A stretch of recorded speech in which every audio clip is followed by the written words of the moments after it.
நாம் நின்ற வண்ணமாய் நம்ம கரங்கள்ல பரிசுத்த வேதாகமத்தை எடுத்து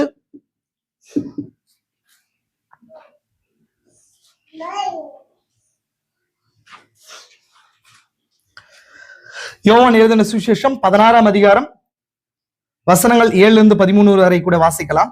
யோவான் எழுதின சுவிசேஷம் 16ஆம் அதிகாரம் வசனங்கள் 7-13 வரை. நான் உங்களுக்கு உண்மையை சொல்லுகிறேன். இங்கிலீஷ்ல உண்மை இருக்கிறது ட்ரூத், சத்தியம் என்று இருக்கும். ஆமே, கவனிக்கிறீங்களா? இங்க இந்த அதிகாரத்தை குறிச்சு ஒரு சின்ன லைன் உங்களுக்கு சொல்றேன். இயேசு கிறிஸ்து ஏறக்குறைய 3 வருஷம் இந்த பூமியில ஊழியம் செய்தார். 1260 நாள் அவர் பூமியில ஊழியம் செய்தார். அதுல அந்த ஊழியத்துல பிரத்யேகமாக இந்த பாயிண்ட் அவர் பேசும்போது எப்ப பேசுறாரு சொன்னா 1259வது நாள் பேசுறாரு.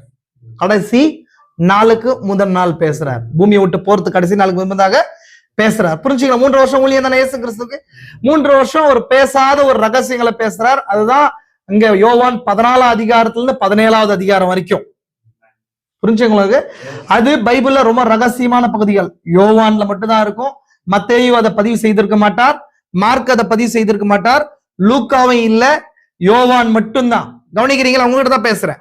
அங்க எதை குறிச்சு பேசுறாருன்னு சொன்னா அவர் போகிறத குறிச்சும் அவர் மரிக்கிறத குறிச்சும் பரிசுத்த ஆவியை குறிச்சு ரகசியங்களை குறிச்சு அவர் ஓபன் பண்ணுவார். புரிஞ்சா உங்களுக்கு? இயேசு கிறிஸ்து பேச மாட்டார்.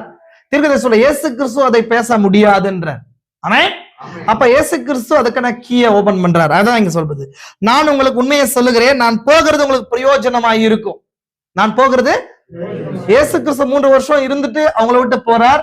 அவங்க சீஷர்கள் துக்கப்படுறாங்க. இப்ப அவர் சொல்றாரு, நான் போறது கண்டிப்பா பிரயோஜனமா இருக்கும்ன்றார். ஆமே, நான் போகாதிருந்தால் தேற்றரவாளன் உங்களிடத்தில் வரார். தேற்றரவாளன் அப்படின்னு சொல்லி கம்ஃபர்டர், புரிதுங்களா? கம்ஃபர்டர், உங்களை கம்ஃபர்ட் பண்றார், உங்களை ஆற்றுகிறவர், தேற்றுகிறவர், உங்க கஷ்டத்திலையும் கவலையிலையும் உங்களை தேற்றுகிற தேற்றரவாளன். இன்னொரு நபரை, இன்னொரு பர்சன் அவர் இன்ட்ரோடியூஸ் பண்ற மாதிரி இருக்குங்க, தேற்றரவாளன் சொல்லி. எல்லாம் கவனிங்க. நான் முக்கியமா இந்த இன்ட்ரோடக்ஷனை கொடுத்து செய்திக்கு போனா உங்களுக்கு புரியும் நினைக்கிறேன். கவனிக்கிறீங்களா? உங்களிடத்தில் வரார், நான் போவேனே ஆகில் அவரை உங்களிடத்துக்கு அனுப்புவேன். இவர் போய் அனுப்புறதா வாக்கு வைக்கிறார். புரியுதுங்களா? இவர் போய் அவர் அனுப்புறாராம், இல்லைங்களா? இப்போ இங்க இந்த இடத்துல புரிஞ்சு கொள்ளணும்னு சொன்னா, யோவான் முழுசும் புரிஞ்சு கொள்ளணும்னா நமக்கு ஃபண்டமெண்டல் டாக்டரின் புரிஞ்சிருக்கணும். யோவான் முழு சுவிசேஷத்தை புரிஞ்சு கொள்ளணும்னு சொன்னா ஃபண்டமெண்டல் டாக்டரின். ஃபண்டமெண்டல் டாக்டரின் என்னங்க? ஒன் காட், ஒரே தேவனை நீங்க புரிந்து கொள்ளாம யோவான் சுவிசேஷம் உங்களுக்கு புரியாது. நான் போறேன்றாரு, அவரை அனுப்புறேன்றாரு, சொல்றாரா இல்லையா? அப்போ இதுல 2வது நபர் இங்க காண்பிக்கிறது மாதிரி இருக்கு. ரியலா உங்களுக்கு திருத்துவத்தை குறிச்சு இல்ல ஒன்காட குறிச்சு உங்களுக்கு புரிஞ்சிருந்தா, தேவத்துவத்தின் ரகசியம் உங்களுக்கு புரிஞ்சிருந்தா இது உங்களுக்கு புரியும். கவனிங்க நல்லா. அவர் பாவத்தை குறித்தும் நீதியை குறித்தும் நியாய தீர்ப்பை குறித்தும் கண்டித்து உணர்த்துவார். ஆமென். அப்ப பரிசுத்த ஆவியானவருடைய வேலையில 3 வேலை இங்க இயேசு கிறிஸ்து சொல்றார். ஒரு ஒர்க், என்ன ஒர்க்குங்க? பாவத்தை குறிச்சு சொல்றார், நீதியை குறிச்சு சொல்றார், நியாய தீர்ப்பு ஜட்ஜ்மெண்ட்டை குறிச்சு பேசுறார். உங்களுக்கு புரியுதா? உங்களுக்கு பரிசுத்தாவுடைய வேலைன்னு சொன்னா என்ன என்ன என்ன சொல்லுவீங்க? பாவம் எதுன்றத குறிச்சு சொல்லுவா, அப்புறம் நீதி எதுன்றத குறிச்சு சொல்லுவாரு, ஜட்ஜ்மெண்ட்னா என்ன அப்படின்றத குறிச்சு சொல்லுவார். அதான் பரிசுத்தாவுடைய ஒர்க், இல்லைங்களா? அப்புறம் பாருங்க, நியாய தீர்ப்பை குறித்தும் உலகத்தை கண்டித்து உணர்த்துவார். அவர்கள் என்னை விசுவாசியாத படியினாலே பாவத்தை குறித்தும். அவர்கள் யார சொல்றாரு? விசுவாசிக்காத உலகத்தாரை குறிச்சு சொல்றார். பாவத்தை குறிச்சும், நீங்கள் இனி என்னை காணாதபடிக்கு நான் பிதாவின் இடத்துக்கு போகிறபடியினால் நீதியை குறித்தும். இல்லைங்களா? நீதின்றது என்னங்க? நீதி, ரைச்சஸ்னஸ் அப்படின்னா, ரைச்சஸ் மேன் அப்படின்னா என்ன அர்த்தம்? ரைட் பிஃபோர் காட்னு அர்த்தம். நான் சொல்லியிருக்கேன்னா இல்லைங்களா? ரைச்சஸ்னஸ்னா ரைட் பிஃபோர் காட். தேவனுடைய பார்வையில உண்மை எதுவோ, சத்தியம் எதுவோ அதுதான் நீதின்றது. உலகத்துக்கு ஒரு நீதி இருக்கு. இந்தியாவுக்கு ஒரு கான்ஸ்டிடியூஷன் இருக்கா? இந்தியர்கள்லாம் எப்படி வாழணும்னா அந்த கான்ஸ்டிடியூஷன் கீழே தான் வாழணும். அமெரிக்கர்கள் எப்படி வாழணும்? அவங்களுக்கு ஒரு கான்ஸ்டிடியூஷன் இருக்கு, சட்டம் இருக்கு. இந்தியாவுல மான சுட்டா தப்பு, ஆனா அமெரிக்காவில் அப்படி கிடையாது. அவங்களோட தேசத்துடைய சட்டம். இந்தியாவுல பப்ளிக்ல ஒரு ஆணம் பெண்ணும் என்ன பண்ணக்கூடாதுன்னு சொன்னா சபத்துல ஈடுபடக்கூடாது, இல்லைங்களா? முத்தம் கொடுக்கறத செய்யக்கூடாது. ஆனா ஃபாரின்ல அது இல்லைங்களா? இந்தியாவுல இந்த மாதிரி ஒரு சில விஷயங்கள் இருக்கு இல்லைங்களா? அப்ப அந்த மாதிரி தேச சட்டங்களும் மனுஷர்களா ஏற்படுத்தி கொடுத்தது இது கிடையாது. இங்க சொல்றது தேவனுடைய சட்டம், அதான் நீதி. அப்ப ஒரு கிறிஸ்துவன் எந்த தேச சட்டத்துக்கு உட்பட்டவன் கிடையாது. அவனோட மாரல் லைஃப்காக நான் சொல்றது புரிஞ்சுக்கோங்க. அவனோட மாரல் லைஃப், நெறிமுறை வாழ்க்கை. கன்னடದಲ್ಲಿ ಏನ್ ಹೇಳ್ತಾರೆ ಅತನ ಕನ್ನಡದಲ್ಲಿ ಏನ್ ಹೇಳ್ತಾರೆ ನெறிமுறை வாழ்க்கை என்ன சொன்ன ಅರ್ಥ? ಅವನ ಲೈಫ್ ಅಲ್ಲಿ ಅವನ್ ಜೀವಿಸ್ತಾನೆ ಅಲ್ವಾ, ಕೆಲವೊಂದು ಕ್ರಿಯೆಗಳಿಗೆ ದೇಶದ சட்டವನ್ನು ಇಟ್ಟು ಏನ್ ಮಾಡಬಾರ್ದು, ಅವನು வாழக்கூடாது. பைபிள் சட்டப்படி வாழணும். சரி, இது கீழே வாசிக்கிற பாருங்க. இந்த உலகத்தின் அதிபதி நியாய பட்டதினாலே நியாய தீர்ப்பை குறித்தும் 3 விஷயம் சொல்றார். உலகம் அவர்கள் விசுவாசியாதபடினால் பாவத்தை குறித்தும், நீங்கள் இனி என்னை காணாதபடினால் நீதியை குறித்தும், உலகத்தின் அதிபதி நியாய தீர்க்கப்பட்டதினால் நியாய தீர்ப்பை குறித்தும் கண்டித்து உணர்த்துவார். இன்னும் அநேக காரியங்களை நான் உங்களுக்கு சொல்ல வேண்டியதா இருக்கிறது. அவைகளை நீங்கள் இப்போது தாங்க மாட்டீர்கள். இயேசு கிறிஸ்து சொன்ன முக்கியமான ரகசியம், இப்போது என்ன பண்ண மாட்டீங்க, தாங்க மாட்டீங்க. அப்ப பரிசுத்தாவி பெறாத நபர் இந்த காரியங்களை புரிந்து கொள்ள முடியாது. பரிசுத்தாவி வந்துதான் என்ன பண்ண முடியுங்க, பாவத்தை குறிச்சும் நீதியை குறிச்சும் நியாய தீர்ப்பை குறிச்சும் கண்டித்து உணர்த்த முடியும் இல்லைங்களா? அப்ப அது கீழே பாருங்க, சத்திய ஆகி அவர் வரும்போது மேல அவரை குறிச்சு என்ன சொல்லப்படுச்சு, தேற்றரவாளன் சொல்லப்படுச்சு. இங்க கீழே என்ன சொல்லுது, சத்தியாவி. அவருக்கு இன்னொரு பேரு சத்தியாவி. வரும்போது சகல சத்தியத்துக்குள்ளும் உங்களை நடத்துவார். ஆமென். அவர் தம்முடைய சுயமாய் பேசாமல் தாம் கேள்விப்பட்டவைகளை யாவையும் சொல்லி வரப்போகிற காரியங்களை உங்களுக்கு அறிவிப்பார். ஃபியூச்சர் ஈவென்ட்ஸை அவர் ரிவீல் பண்ணுவார். விசுவாசிக்கிறீங்களா? நம்ம இன்னைக்கு அதை குறிச்சு தான் பார்க்க போறோம். பரிசுத்த ஆவியை குறிச்சு ஒரு கோணத்துல உங்களை இன்னைக்கு பேசலாம்னு சொல்லி நினைக்கிறேன். கர்த்தர் உங்களை ஆசீர்வதிக்கட்டும். ஜெபிக்கலாம். கண்களை மூடலாம். கிருபையோடு இருந்தாங்க பரலோக பிதாவே, ஆசீர்வதிக்கப்பட்ட நல்ல நாளுக்காய் கூட நன்றி. அப்பா, தீர்க்கதரிசியானவர் சொல்லுகிறது போல, வார்த்தை சொல்லுகிறது போல, நீங்கள் தேவனிடத்துல கேட்கிற யாவும் பரிசுத்த ஆவிக்குள்ள இருக்குது. பரிசுத்த ஆவியை கேளுங்கள், அதுக்குள்ள எல்லாமே இருக்குதுன்னு சொல்லி, அது ஒரு வாக்குத்தத்தமா இருக்குது, அது ஒரு முத்திரையா இருக்குது, அது அடையாளமா இருக்குது, அது ஒரு தேற்றரவாளனா இருக்குது. அவர் எங்களுக்கான கம்ஃபர்டரா, அவர் எங்களுக்கு சத்திய ஆவியா இருக்கிறார். அப்ப எல்லாமாக இருக்கிறது ராஜா. அது அந்த நாள்ல எங்களுக்கு வெளிப்படுத்த தயவுகளுக்காக நன்றி. முத்திரைகளுக்காய் பரிசுத்த ஆவி என்பது என்ன, பரிசுத்த ஆவி எதுக்காக கொடுக்கப்பட்டது, பரிசுத்த ஆவியை பெறுவதனால் அதுக்கான பலன் என்ன, இப்ப யார் பரிசுத்த ஆவி பெற்றுக் கொள்வார்கள் என்ற எல்லா ரகசியங்களையும் இதனால வெளிப்படுத்த தயவுகளுக்காக நன்றி ராஜா. பரிசுத்த ஆவியே எங்களுக்கான வாக்குத்தத்தம் பண்ணப்பட்ட தேசத்தின் இப்பகுதியா இருக்குது ராஜா. அதற்காக கூட நன்றி. இதனால நீர் எங்களோடு கூட பேசுங்க. அப்பா, உண்மை குறித்து நீரே சாட்சி கொடுங்க. நானல்ல, இந்த சரீரத்துல பயன்படுத்தி பிள்ளைகளா எங்களுக்கு ராஜா சாட்சி கொடுங்க. பரிசுத்த ஆவியானவரே, நீரே வார்த்தையின் வடியில் வெளிப்படுங்க. பிள்ளைகள் அசதிகள் சோர்வுகள் எல்லாவற்றையும் எடுத்து போடுங்கய்யா. அப்ப விசுவாசத்தை பெருக பண்ணுங்க. பரிசுத்த ஆவியை பெறாதவர்கள் இங்க யாரும் இருப்பார்கள் என்றால், வார்த்தையானது உரைக்கப்படும் போதே அப்ப விசுவாசத்தின் மூலமாக, விசுவாசிக்கிறதின் மூலமாக அதை அவர்கள் பெற்றுக்கொள்ளட்டும். நீர் அவர்களுக்குள்ள பிளேஸ் ஆகுங்க ஐயா. பலப்படுத்துங்க, பெரிய காரியம் செய்யுங்க. இயேசு கிறிஸ்துவின் பரிசுத்த நாமத்திலே ஆமென். அப்படியே உட்காரலாம். சரி, கர்த்தராகிய இயேசு கிறிஸ்துவின் பரிசுத்த நாமத்துக்கு மகிமை உண்டாகட்டும். நம்ம நேரம் ரொம்ப அதிக நேரம் எடுக்காதபடிக்கு நான் அந்த நேரத்தை செய்திக்கு பயன்படுத்தலாம் நினைக்கிறேன். ரொம்ப முக்கியமான விஷயம், இந்த உலகத்திலேயே கிறிஸ்துவனாய் இருக்கிற எல்லாருக்குமே முக்கியமான விஷயம் பரிசுத்த ஆவி. ஆமென். நான் பரிசுத்த ஆவியை குறிச்சு இந்த நாள்ல உங்களோட கூட பேசலாம்னு சொல்லி நினைக்கிறேன். பரிசுத்த ஆவி அப்படின்னும் போது, பரிசுத்த ஆவின்னா என்ன, அது எதுக்காக கொடுக்கப்பட்டுச்சு, எப்படி பெறுவதுன்றத குறிச்சுலாம் நான் பேசல. அது ஒரு சீரியஸா எடுக்கணும். நான் என்ன பேசலாம்னு சொல்லி இருக்கிறேன் அப்படின்றத கவனிங்க நல்லா. பரிசுத்த ஆவி எப்படி சபை காலங்கள்ல கிரியை செய்யறார், சபை காலங்களை அவர் எப்படி கிரியை செய்யறார் என்றதை குறிச்சுதான் நான் பேச போறேன். புரிஞ்சுங்களா உங்களுக்கு? செய்தியோட தலைப்பில் என்னங்க, சபை காலங்கள்ல பரிசுத்த ஆவியானவர். அதான் செய்தியோட தலைப்பு. இனி ஈவினிங்கும் அதோட கூட தொடருது. இது ஒரு லாங் மெசேஜ். நான் இன்னி ஈவினிங் முடிச்சிடுறேன். நான் அது ஒரு சின்ன ஒரு ஐடியா உங்களுக்கு தெரியாம இதை முன்னோக்கி கொண்டு போக முடியாது. பரிசுத்த ஆவியை குறிச்சு கூட நான் பேசுறேன். அது பின்பதாக ஒரு சீரியஸா நாம் பார்க்கலாம். ஒரு சீரியஸா பார்க்க வேண்டியது முக்கியமா இருக்குது. நல்லா கவனிங்க சகோதரி, தயவு செஞ்சு பிள்ளைங்களா இங்க பாருங்க, தயவு செஞ்சு இங்க பாருங்க, யாரும் விளையாடக்கூடாது. இங்க பாருங்க, எல்லாம் உங்களுக்காக தான் பேசுது மெசேஜ். புரியுதா? வார்த்தையை கேட்கணும். கவனிங்க நல்லா. ரொம்ப இம்பார்ட்டன்டான விஷயம் சகோதரியே, இந்த பரிசுத்த ஆவி அப்படின்றது இன்னைக்கு. ஏன்னா பரிசுத்த ஆவி இல்லாம எதுவும் பண்ண முடியாது இல்லைங்களா? இப்போ பரிசுத்த ஆவியை குறிச்சு திருத்துவத்தின் 3ஆம் நபரா திருத்துவக்காரர்கள் விசுவாசிக்கிறேன். நாம அப்படி விசுவாசிக்கல. தேவத்துவத்துல இருக்கிற 3வது ஸ்தானம் தான் பரிசுத்த ஆவியா நம்ம சொல்றோம் இல்லைங்களா? அவர் தேவன் ஒருவர் தான். அவர் நித்திய ஆவியா இருந்தார். அவர் மாம்சத்துல தோன்றும் போது வார்த்தையாய் மாம்சமா வந்தார். அதுக்கப்புறம் சபை காலங்கள்ல ஆவியா வந்தார் இல்லைங்களா? அதுக்கப்புறம் என்னவா இருக்கிறாரு? அவர் பிதாவா இருந்தார் பழைய ஏற்பாட்டுல. அது புதிய ஏற்பாட்டின் தொடக்கத்துல அவர் குமாரனா வந்தார்.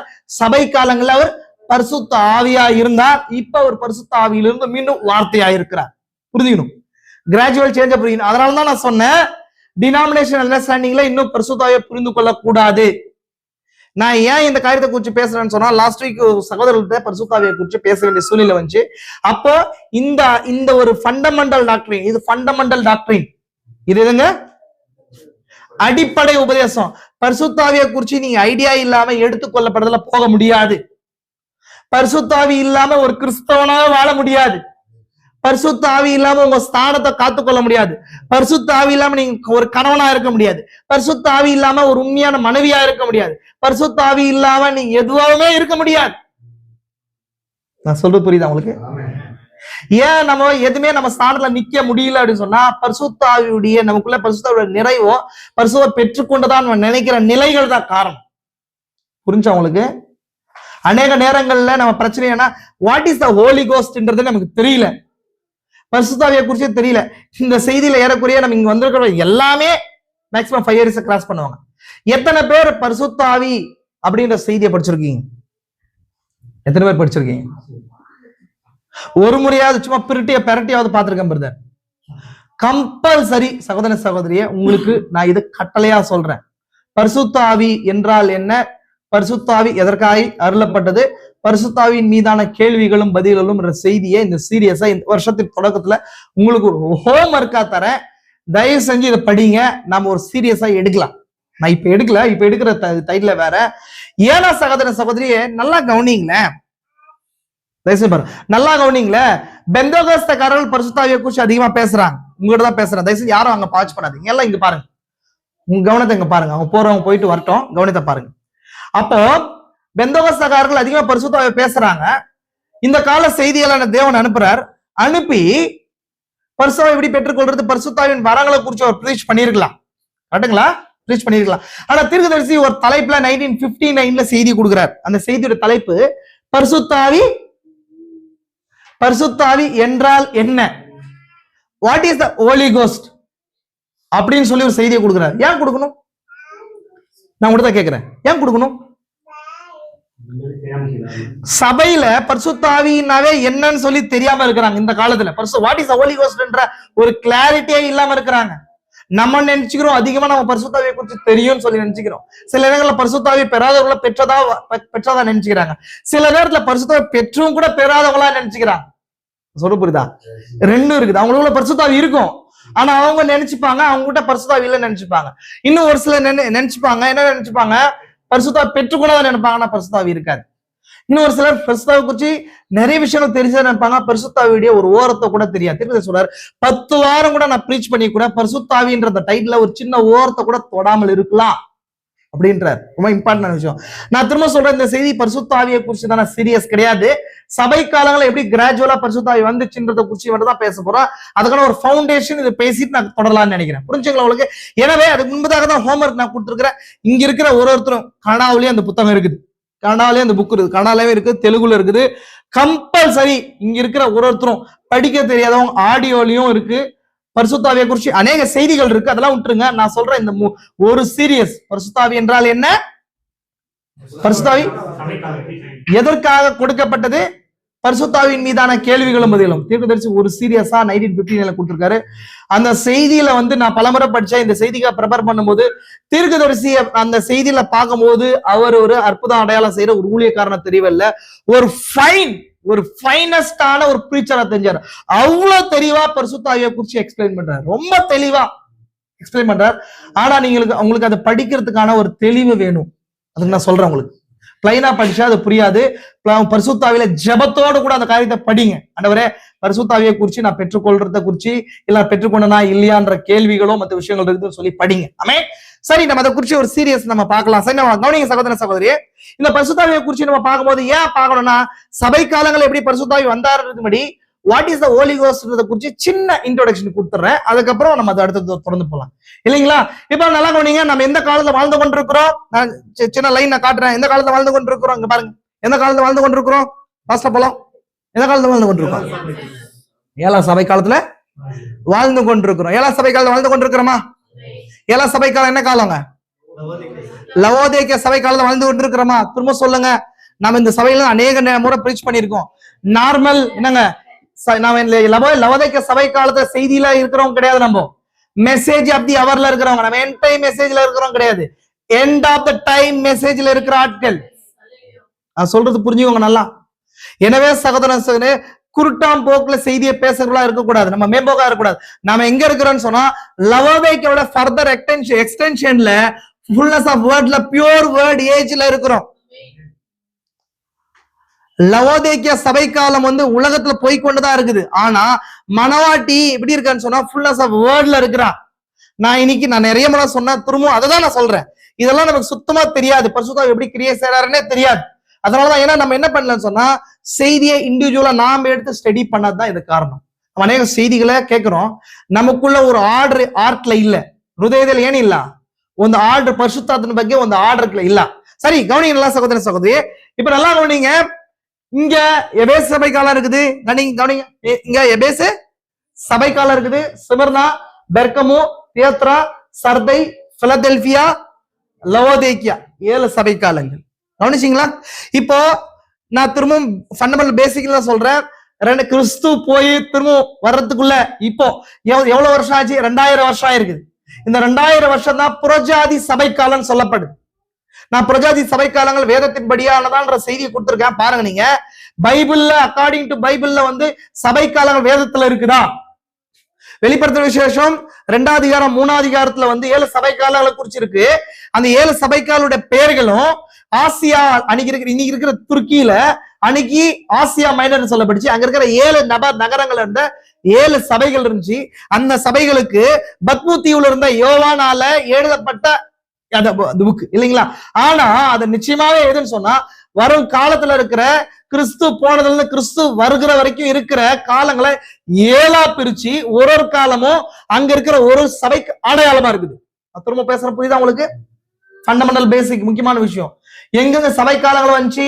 இயேசு கிறிஸ்து சொல்றாரு அது புறஜாதியார் காலம் அப்படின்னு சொல்றாரு. பைபிள்ல சொல்லுது. பவுல் சொல்றாரு நாங்கள் யூதர் எடுத்து எங்க போறோம்? புறஜாதியார் இடத்துக்கு போறோம் அப்படின்னு சொல்றாரு. அப்ப பைபிள் புறஜாதியார் காலத்தை குறிச்சு, புறஜாதியில இருந்து ஒரு ஜனம் வருகுதுன்றத குறிச்சு பைபிள் சொல்லுது. அது வரைக்கும் சுவிசேஷம் எங்க இருந்துச்சு? யார் பக்கம் இருந்தது? யூதர்கள் பக்கம் இருந்தது. புறஜாதியார் பக்கம் திருமண பின்னாடி புறஜாதியில இருந்த தேவன் தமக்கென்று ஒரு சபையை தெரிந்து கொள்றார். சபைனா என்னங்க? சபைனா என்ன அர்த்தம்? What is the church? சபைனா என்ன அர்த்தம்? அடிமைத்தனத்தில் வெளியே அழைக்கப்பட்ட கூட்டம். அதுக்கான கிரேக்க வார்த்தை எக்லீசியான்னு சொல்லப்படும். நான் செய்தி நிறைய எடுத்திருக்கேன். எக்லீசியா மீன்ஸ் என்னங்க? அடிமைத்தனத்தில் வெளியே அழைக்கப்பட்ட ஒரு கூட்டம் அர்த்தம். உலக அடிமைத்தனத்திலிருந்து நம்ம வெளியே அழைக்கப்பட்டோம். நம்மளும் யாத்திரையின் ஜனங்களா இருக்கிறோம். அப்ப புறஜாதியிலிருந்து தேவன் ஒரு சபையை தெரிந்து கொண்டு அது ஒரு கூட்டத்துக்கு என்ன உறவுல அவங்கள சொல்றாருன்னு சொன்னா மனவாட்டின்றார். என்ன சொல்றாரு? மனவாட்டினா என்ன அர்த்தம்? திருமணத்துக்கு நிச்சயிக்கப்பட்ட ஒரு கன்னி பெண் அர்த்தம். மனவாட்டினா யாருங்க? வெறும் கன்னி பெண் கிடையாது, திருமணத்துக்கு நிச்சயிக்கப்பட்ட ஒரு கன்னி பெண் அர்த்தம். அப்ப அந்த கன்னி பெண் அவள் தேர்ந்தெடுக்கிறது கிடையாது, அந்த மணவாளன் அவரை தேர்ந்தெடுக்கிறான். புரிஞ்சு அவங்களுக்கு? அதனாலதான் இயேசு கிறிஸ்து இந்த வார்த்தையை சொல்றாரு, நாம் அவரை தெரிந்து கொள்ளவில்லை, நீங்கள் என்னை தெரிந்து கொள்ளவில்லை, நான் உங்களை தெரிந்து கொண்டேன்ற வார்த்தை அர்த்தம் என்னன்னா இந்த உறவு கணவன் மனைவியை போல மணவாளன் மணவாட்டி உறவு காண்பிக்குதுன்ற. எப்படி வந்து தெரியுமா அந்த உறவு? புரிஞ்சா உங்களுக்கு? அவர் சொல்றாரு இல்லையா, நீங்க நம்ம மனவாட்டியா இருக்கிறோம் நம்ம சொல்றோம் இல்லையா, அந்த உறவை ஏன் சொல்றாருன்னு சொன்னா அவர் தான் நம்மளை செலக்ட் பண்ணிருக்காரு. புரியுதுங்களா? இந்த பூமியில கூட இந்த திருமண உறவுல இருக்கிற விஷயம் யூத கலாச்சாரத்தின் அடிப்படையிலையும் கூட ஒரு பெண்ணு போய் ஒரு ஆணை செலக்ட் பண்றதுக்கான அந்த ரைட்ஸ் கிடையாது. புரிஞ்சுக்கோங்க நல்லா. ஒரு பெண்ணு போய் ரைட்ஸ் கிடையாது, சிஸ்டிப்ல அப்படி கிடையாது. எப்படி இருக்கு ஒரு பெண்ணுக்குன்னு சொன்னா அப்புறம் நாங்கெல்லாம் குறைவானவர்களா அப்படின்னு கேட்டா அப்படி இல்ல. உங்களுக்கு வர்ற ப்ரொபோசல ரிஜெக்ட் பண்ணலாம் இல்ல அக்செப்ட் பண்ணலாம், அந்த உரிமை உங்களுக்கு இருக்கு. நான் சொல்றது திரும்ப சொல்றது புரியுதா உங்களுக்கு? அது பெருசு, செலக்ட் பண்றதோட பெருசு. உங்களை எனக்கு பிடிச்சிருக்கு, நான் திருமணம் செய்து கொள்றேன்னு உங்ககிட்ட கேட்டா எஸ் ஆர் நோ சொல்ற உரிமை உங்ககிட்ட தான் கீழே இருக்கு. உங்களை நீங்க குறை உணரலாம், என்ன வேண்டிய அவசியம் இல்ல. புரிஞ்சா உங்களுக்கு? அப்ப அந்த மாதிரி கிறிஸ்து உங்ககிட்ட ப்ரப்போஸ் பண்றார். ஒரு மணவாளன் உங்ககிட்ட என்ன பண்றாருங்க? ப்ரப்போஸ் பண்றாரு. நீங்க ஒண்ணு ரிஜெக்ட் பண்ணலாம், இல்ல அக்செப்ட் பண்ணலாம். நீ அக்செப்ட் பண்ணீங்கன்னா மனவாட்டி ஆகுறீங்க. ரிஜெக்ட் பண்ணீங்க சொன்னா நார்மல் சர்ச் ஆயிடுறீங்க, நார்மல் உலக சபை ஆயிடுறீங்க. புரிஞ்சா உங்களுக்கு இது வரைக்கும்? அப்போ கிறிஸ்துவுக்கும் நமக்கான உறவு எப்படி மனவாட்டி மனவாள மாறுச்சுன்னு சொன்னா, அவர் நம்மளை தெரிந்து கொண்டதுனால புறஜாதியிலிருந்து ஒரு ஜனத்தை சேர்த்து அதை மனவாட்டின்ற ஒரு காரியத்தில் அமைக்கிறார். அப்போ கிறிஸ்து திரும்பவும் வருகிற வரைக்கும், சபையை மீட்டுக் கொள்ளுகிற வரைக்கும் அதை 7 பார்ட்டா 7 பாகங்களா பிரிச்சு 7 சபை காலங்களுக்கும் 7 செய்தியாளர்களை அனுப்பி அவங்களுக்கு மூலமா சத்தியத்தை தேவன் வாக்குரைத்திருக்கிறார் இல்லைங்களா? வெளிப்படுத்த விசேஷம் 2ஆம் அதிகாரம் 3ஆம் அதிகாரத்துல ஒரு அதிகாரத்துக்கும் தன்னை அறிமுகப்படுத்துறார். 7 பொன் குத்துகள் மத்தியில உலாவி கொண்டிருக்கிறவர் சொல்லுகிறதாவது ஸ்டார்ட் பண்ணி செய்தி எப்படி முடியுதுன்னு சொன்னா, ஆவியானவர் சபைகளுக்கு சொல்லுகிறதை, அப்படின்னா சபைகளுக்கு பேசுறதெல்லாம் யார் பேசுறதா சொல்றாரு? ஆவியானவர் பேசுறதா சொல்றாரு இல்லைங்களா? கடைசியா முடியுது எப்படி முடியுதுங்க? ஆவியானவர் பேசுறதா சொல்றாரு. மீன்ஸ் அந்த கால சபை கால செய்தியாளர் மூலமா தான் அந்த காலத்துக்கு சத்தியத்தை தேவன் எக்ஸ்பிளைன் பண்றதா சொல்றார். கரெக்டுங்களா உங்களுக்கு? இப்ப நம்ம பார்த்தோம் பரிசுத்த ஆவியின் வர்க்ல 3 வர்க் என்ன? நீதியை குறிச்சு, பாவத்தை குறித்து, நியாய தீர்ப்பை குறிச்சு. இது கீழே வாட்சிங்க சொன்னா அவர் சத்தியவாகையால் சத்தியத்தை குறிச்சு பேசுவார் சொல்லி, அப்ப இந்த சத்தியத்தை குறிச்சு சாட்சி கொடுப்பார். சகல சத்தியத்திலையும் உங்களை எப்படி நடத்துவார்ன்றதை குறிச்சு சொல்ற. இன்னைக்கு டினாமினேஷன் அண்டர்ஸ்டாண்டிங்ல புரிஞ்சுக்க மாதிரி அநேக நபர்கள் சொல்லுவாங்க, உங்களுக்குள்ள இருக்கிற அபிஷேகமே போதுமானது, அதை நடத்தும். உங்களுக்குள்ள தேவன், நீங்க முன்குறிக்கப்பட்ட நபர்களா இல்ல பரிசுத்தாவி பெற்ற நபர்களா இருந்தீங்க பட்சத்தில் நீங்க தனியா நடக்க மாட்டீங்க, தனியா நடத்த மாட்டார். தேவன் அந்த கால செய்தியாளோட செய்திக்குள்ள உங்களை கொண்டு வருவார். புரியுதா உங்களுக்கு? இப்போ நமக்கு எல்லாமே பேட்டர்ன் தான், நமக்கு எல்லாமே பேட்டர்ன் தான். என்ன பேட்டர்ன்? ஆண்டவரே நானு எகிப்துல இருந்து வெளியே வரணும். ஒருத்தன் ஜெபம் பண்றான்னு வச்சுக்கோங்களேன், ஒருத்தன் அவன் அபிரகாமுடைய குமாரனா இல்லையா? நான் உங்ககிட்ட தான் பேசுறேன், தயவுசெய்து பேசுறேன். ஒரு யூதனும் அபிரகாமுடைய குமாரனா இருக்கிறான். அபிரகாமுடைய குமாரன்றதுக்கான அடையாளம் என்ன? என்னங்க? விருத்த சேதனம் தான் அபிரகாமுடைய குமாரன்றதுக்கு அடையாளம் இல்லைங்களா? 13வது வயசுல என்னவாங்க, இஸ்மவேல் விருத்த சேதனம் பண்ணப்பட்டான். அதுக்கப்புறம் அவனுடைய சந்ததி எல்லாம் விருத்த சேதனம் பண்ணப்பட்டாங்க. விருத்த சேதனம் தான் ஒரு யூதனுக்கான அடையாளம். இப்போ நான் யூதனா எகிப்துல இருக்கிற ஆண்டவரே எங்களை விடுதலை பண்ணுங்கன்னு சொன்னா, அப்படின்னா இந்த விருத்த சேதனம் பரிசுத்த ஆவிக்கு அடையாளமா இருக்குதுன்னு வச்சுக்கோங்களேன். தேவன் சரி வாப்பா அப்படின்னு சொல்லி வெளியே கொண்டு வர்றாரா, இல்ல தேவன் ஒரு செய்தியாளனாகிய மோசையை வச்சு மோசை கீழே நீ வா அவன் உன்னை நடத்துவான்னு சொல்றாங்க. கரெக்டுங்களா? இல்ல ஆண்டவரே நான் யூதனா இருக்கிறேன், என்ன நீங்களே நடத்துங்க, நடத்த மாட்டார் இல்லையா? தேவன் ஒரு பேட்டர்னை வச்சிருக்கிறார். இப்ப பெந்தகோஸ்தே நபர்கள் புரியாத காரியம் தான், அவங்க எந்த ஒரு தலைமை செய்தியை ஏற்றுக்கொள்ள. எதுக்கு ஒரு மனுஷன் கேக்குறாங்க இல்லைங்களா? எதுக்கு ஒரு மனுஷன் பைபிள்ல எல்லாம் பைபிள் தான் நமக்கு இருக்குதே, நமக்கு பைபிள் தான் இருக்குது, எதுக்கு ஒரு தீர்க்கதரிசி? அவங்களுக்கு என்ன தெரியல, பேட்டர்ன் புரியல. தேவன் ஒரு யாத்திரையை தொடங்கும் போது அவங்க யூதனா இருந்தாலுமே கூட அவங்களுக்காக அனுப்பப்பட்ட ஒரு செய்தியாளனையும் செய்தியும் அந்த செய்தியாளனுக்குள்ள கொடுக்கிற செய்தியும் ஃபாலோ பண்ணாம இருந்தா வெளியே வர முடியாது, உள்ளேயும் போக முடியாது. நியூ டெஸ்ட்மெண்ட்லயும் அதே பேட்டர்ன். அப்ப அது மாதிரி இங்க சபை காலங்கள்ல தேவன் என்ன பண்றாரு, சத்தியத்தை வெளிப்படுத்தி அதன் மூலமா ஜனங்களை ரட்சிப்புக்குள்ள கொண்டு வருகிறார். புரிஞ்சா உங்களுக்கு இது வரைக்கும்? நான் சொன்னது வரைக்கும் புரிஞ்சுங்களா? நான் பேட்டர்ன் பேசிக் தான் போட்டு கொண்டிருக்கிறேன், அதுக்கப்புறம் நான் உள்ள பேசுறேன். அப்ப அந்த பரிசுத்தாவியை குறிச்சு இப்போ சபை காலங்கள்ல பரிசுத்தாவி வர்றதா வாக்குரைத்திருக்கிறார். பரிசுத்தாவின்றது ஒரு சில டைட்டில்ஸ் மட்டும் நான் தரேன், நீங்க புரிஞ்சு கொள்றதுக்கு பிரயோஜனமா இருக்கும் இல்லைங்களா? இப்போ பிதா வாக்குத்தத்தம் பண்ணினதை நான் உங்களிடத்துக்கு என்ன பண்றேன், அனுப்புறேன். ஏசு சொன்னாரா இல்லைங்களா? அப்ப பரிசுத்தாவி வாக்குத்தத்தமா இருக்குது. பரிசுத்தாவி வேற வேற பேர்களை சொல்லலாம். பரிசுத்தாவி தேற்றரவாளனா இருக்கிறாரா இல்லைங்களா? பரிசுத்தாவி சத்திய ஆவியா இருக்கிறார். பரிசுத்தாவி என்ன வேற என்ன சொல்லலாம்? பரிசுத்தாவி முத்திரையா இருக்குது, பரிசுத்தாவி அடையாளமா இருக்குது, பரிசுத்தாவி என்னவா இருக்குது, அப்புறம் அபிஷேகம் கிடையாதுங்க. அடுத்த லைன் சொல்ற பாருங்க, நீங்க எழுதி வச்சிருக்கேன். பரிசுத்தாவி வாக்கு தத்தமா இருக்குது. பேதுரு சொல்றாரு இல்லைங்களா, வாக்கு தத்தமானது உங்களுக்கும் உங்கள் பிள்ளைகளுக்கும் தூரத்துல யாவருக்கும். அப்ப பரிசுத்தாவி வாக்கு தத்தம். அதனாலதான் அந்த வாக்கு தத்தம், அபிரகாம் கொடுத்த வாக்கு தத்தம். நாங்க என்ன வாக்கு தத்தம், உனக்கு ஒரு தேசத்தை கொடுக்குறேன்னு சொன்னார் இல்லையா? அப்ப இன்னைக்கு அந்த தேசம் பரிசுத்தாவி பரிசுத்தாவியா இருக்குதுன்னு சொல்றோமா? இப்ப பரிசுத்தாவி என்னவா இருக்குது? வாக்குத்தத்தமா இருக்குது. பரிசுத்தாவி அடையாளமா இருக்குது. பரிசுத்தாவி இளைப்பாறுதலா இருக்குது. இளைப்பாறுதலா இருக்குதா இல்லையா? எப்படி இளைப்பாறுதல்? இப்போ இயேசு கிறிஸ்து நியாயப்பிரமாணத்துல 10 கட்டளைகளை பேசினார். 10 கட்டளைகளை பேசினாரா இல்லையா? கொலை செய்யாதிருப்பாயாக என்று பூர்வத்தர்கள் உரைக்கப்பட்டவர்கள் கேள்விப்பட்டிருப்பீர்கள். சகோதரனை நியாயம் இல்லாமல் கோபித்துக் கொள்வனே கொலை பாதகனா இருக்கிறான்னு சொன்னார். இப்ப நியாய பிரமாணத்துடைய உண்மையான அர்த்தத்தை இயேசு எக்ஸ்பிளைன் பண்ணாரா இல்லையா? எத்தனை பேருக்கு தெரியும் உங்களுக்கு இது? நியாய பிரமாணத்துடைய உண்மையான அர்த்தத்தை இயேசு கிறிஸ்து எடுத்து வந்து காட்டினார். கொலையை குறிச்சு என்னன்னு சொல்லியிருக்கார், விபச்சாரத்தை குறிச்சு என்ன சொல்லியிருக்கார், பொய்யை குறிச்சு என்னன்னு சொல்லியிருக்கார், எல்லாத்த குறிச்சும் இயேசு கிறிஸ்து பேசியிருக்காரு. நீங்க சுவிசேஷங்களை படிச்சு பாருங்க. அப்ப இன்னைக்கு கிருபை இன்னும் அது அதிகப்படுத்தி இருக்குது. அது உண்மையான அர்த்தத்தை காட்டியிருக்கு. புரிஞ்சா உங்களுக்கு? கொலை பண்றது அப்படின்னு நியாயப்பிரமாணம் இருந்துச்சு. கிருபைக்கு வரும்போது கோபித்துக் கொள்றதே கொலையாய் போச்சு. திருடுறது அப்படின்னு இச்சிக்கிறதே இங்க திருடாய் போச்சு. விபச்சாரம் போது பார்த்து இச்சிக்கிறதே திருடாய் போச்சு இல்லைங்களா? விக்கிரக ஆராதனை போது ஒரு ஒரு ஒரு சிலையை வச்சு அது தெய்வ ஸ்தானத்தை கொடுக்கறது இல்லாம நீ எதுக்கெல்லாம் தேவன ஸ்தானத்தை கொடுக்குறீங்க அதெல்லாம் விக்கிரக ஆராதனை ஆகி போச்சு இதெல்லாம். ஆனா இயேசு கிறிஸ்து பேசாத, நியாயப்பிரமாணத்துல பேசாத ஒரு விஷயம் இருக்குது, ஓப்பனா பேசாத விஷயம் எதுனா சாபத்தை குறிச்சு, ஓவியனால குறிச்சு அவர் பேசல. படிச்சு பாருங்க பைபிள்ல. அவர் அதை குறிச்சு தீர்க்கதரிசி என்ன சொல்றாருன்னு சொன்னா, அது என்ன அர்த்தம்னு சொன்னா இளைப்பாறுதல், ரெஸ்ட்னு அர்த்தம். யூதர்களுக்கு தேவன் 7ஆம் நாளா ஓய்வு நாளா கொடுத்தார், ரெஸ்ட் டேவா கொடுத்தார். இயேசு கிறிஸ்து புதிய ஏற்பாடு வரும்போது அது ஆவிக்குரிய இளைப்பாறுதலா இருக்குது. அதுதான் சொல்றாரு, வருத்தப்பட்டு பாரம் சுமக்கிறவர்களை எல்லாரும் என்னிடத்துல வாருங்கள், நான் உங்களுக்கு என்ன தரேன்? இளைப்பாறுதலை தரேன். அதான் தீர்க்கதரிசி சொல்றாரு, ஒரு கிறிஸ்தவன் இளைப்பாறுதல் மீது அஸ்திபாரம் இடப்பட்டிருக்கிறான்.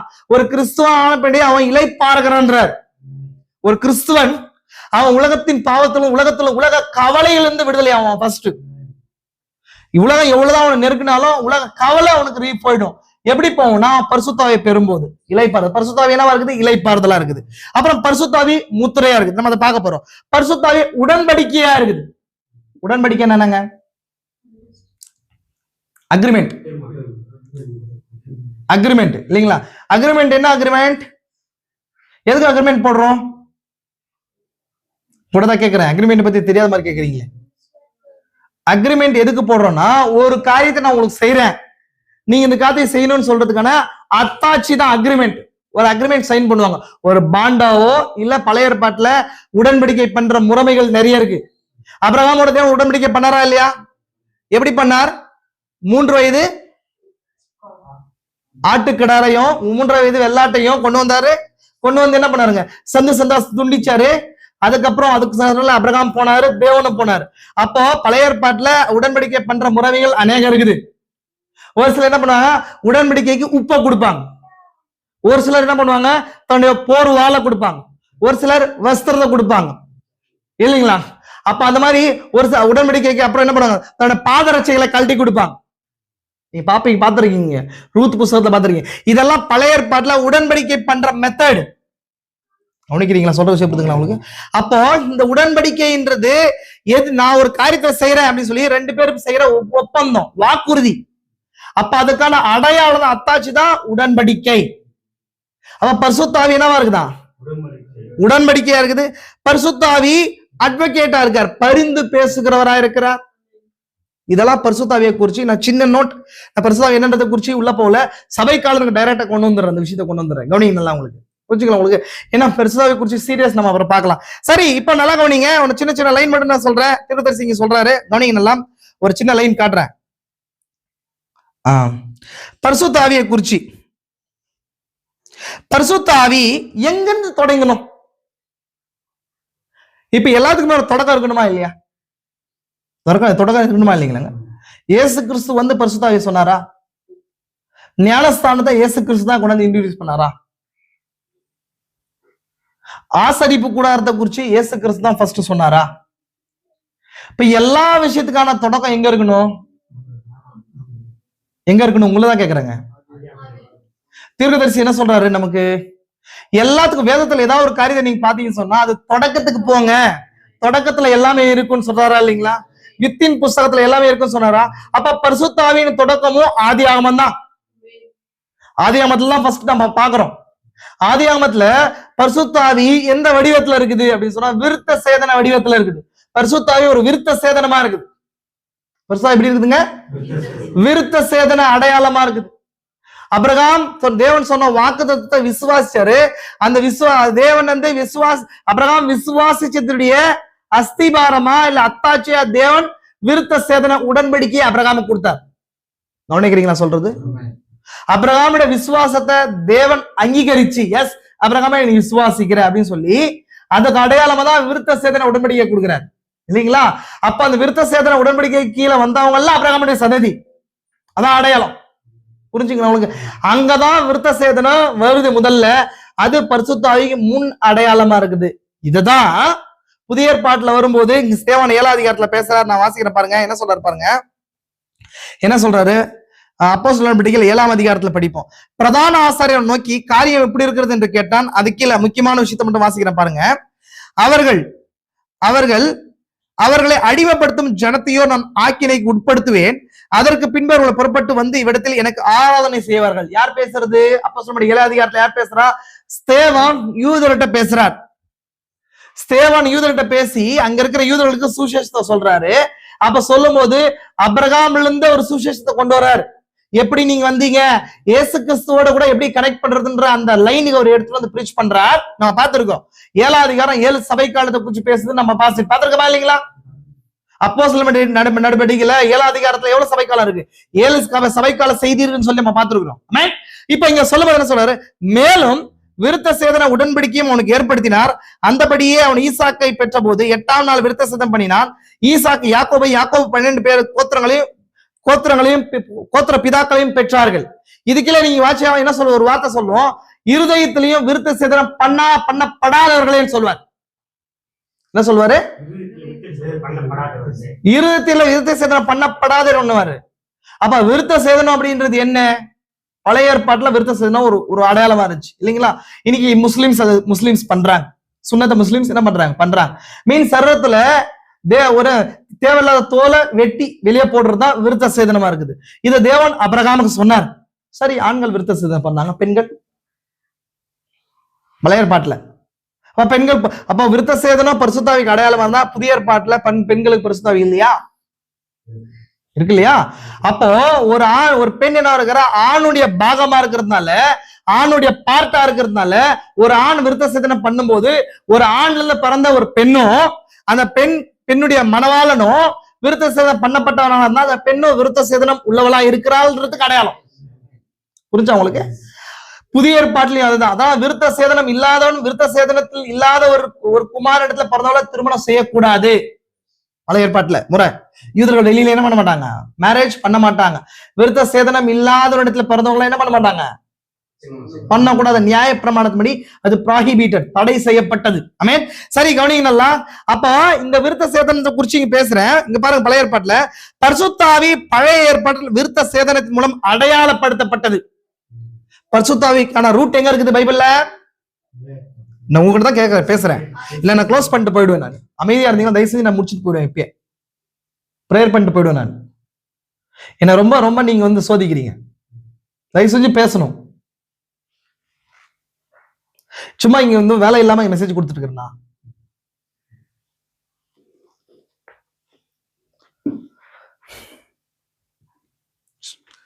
தயவு செஞ்சு புரிஞ்சுக்கோங்க சகோதரி. திரும்ப துக்கப்படுத்தாதீங்க. நான் பேசுறேன், திரும்ப பேசுறேன். நீங்க எனக்கு என்ன அப்படின்னு உட்காந்து தெரியாத மாதிரி பாத்துட்டு இருக்கிறீங்க. நான் புது செய்தியை எடுத்துட்டு இருக்கிறேன். புதிய காரியத்தை பேசுறேன்.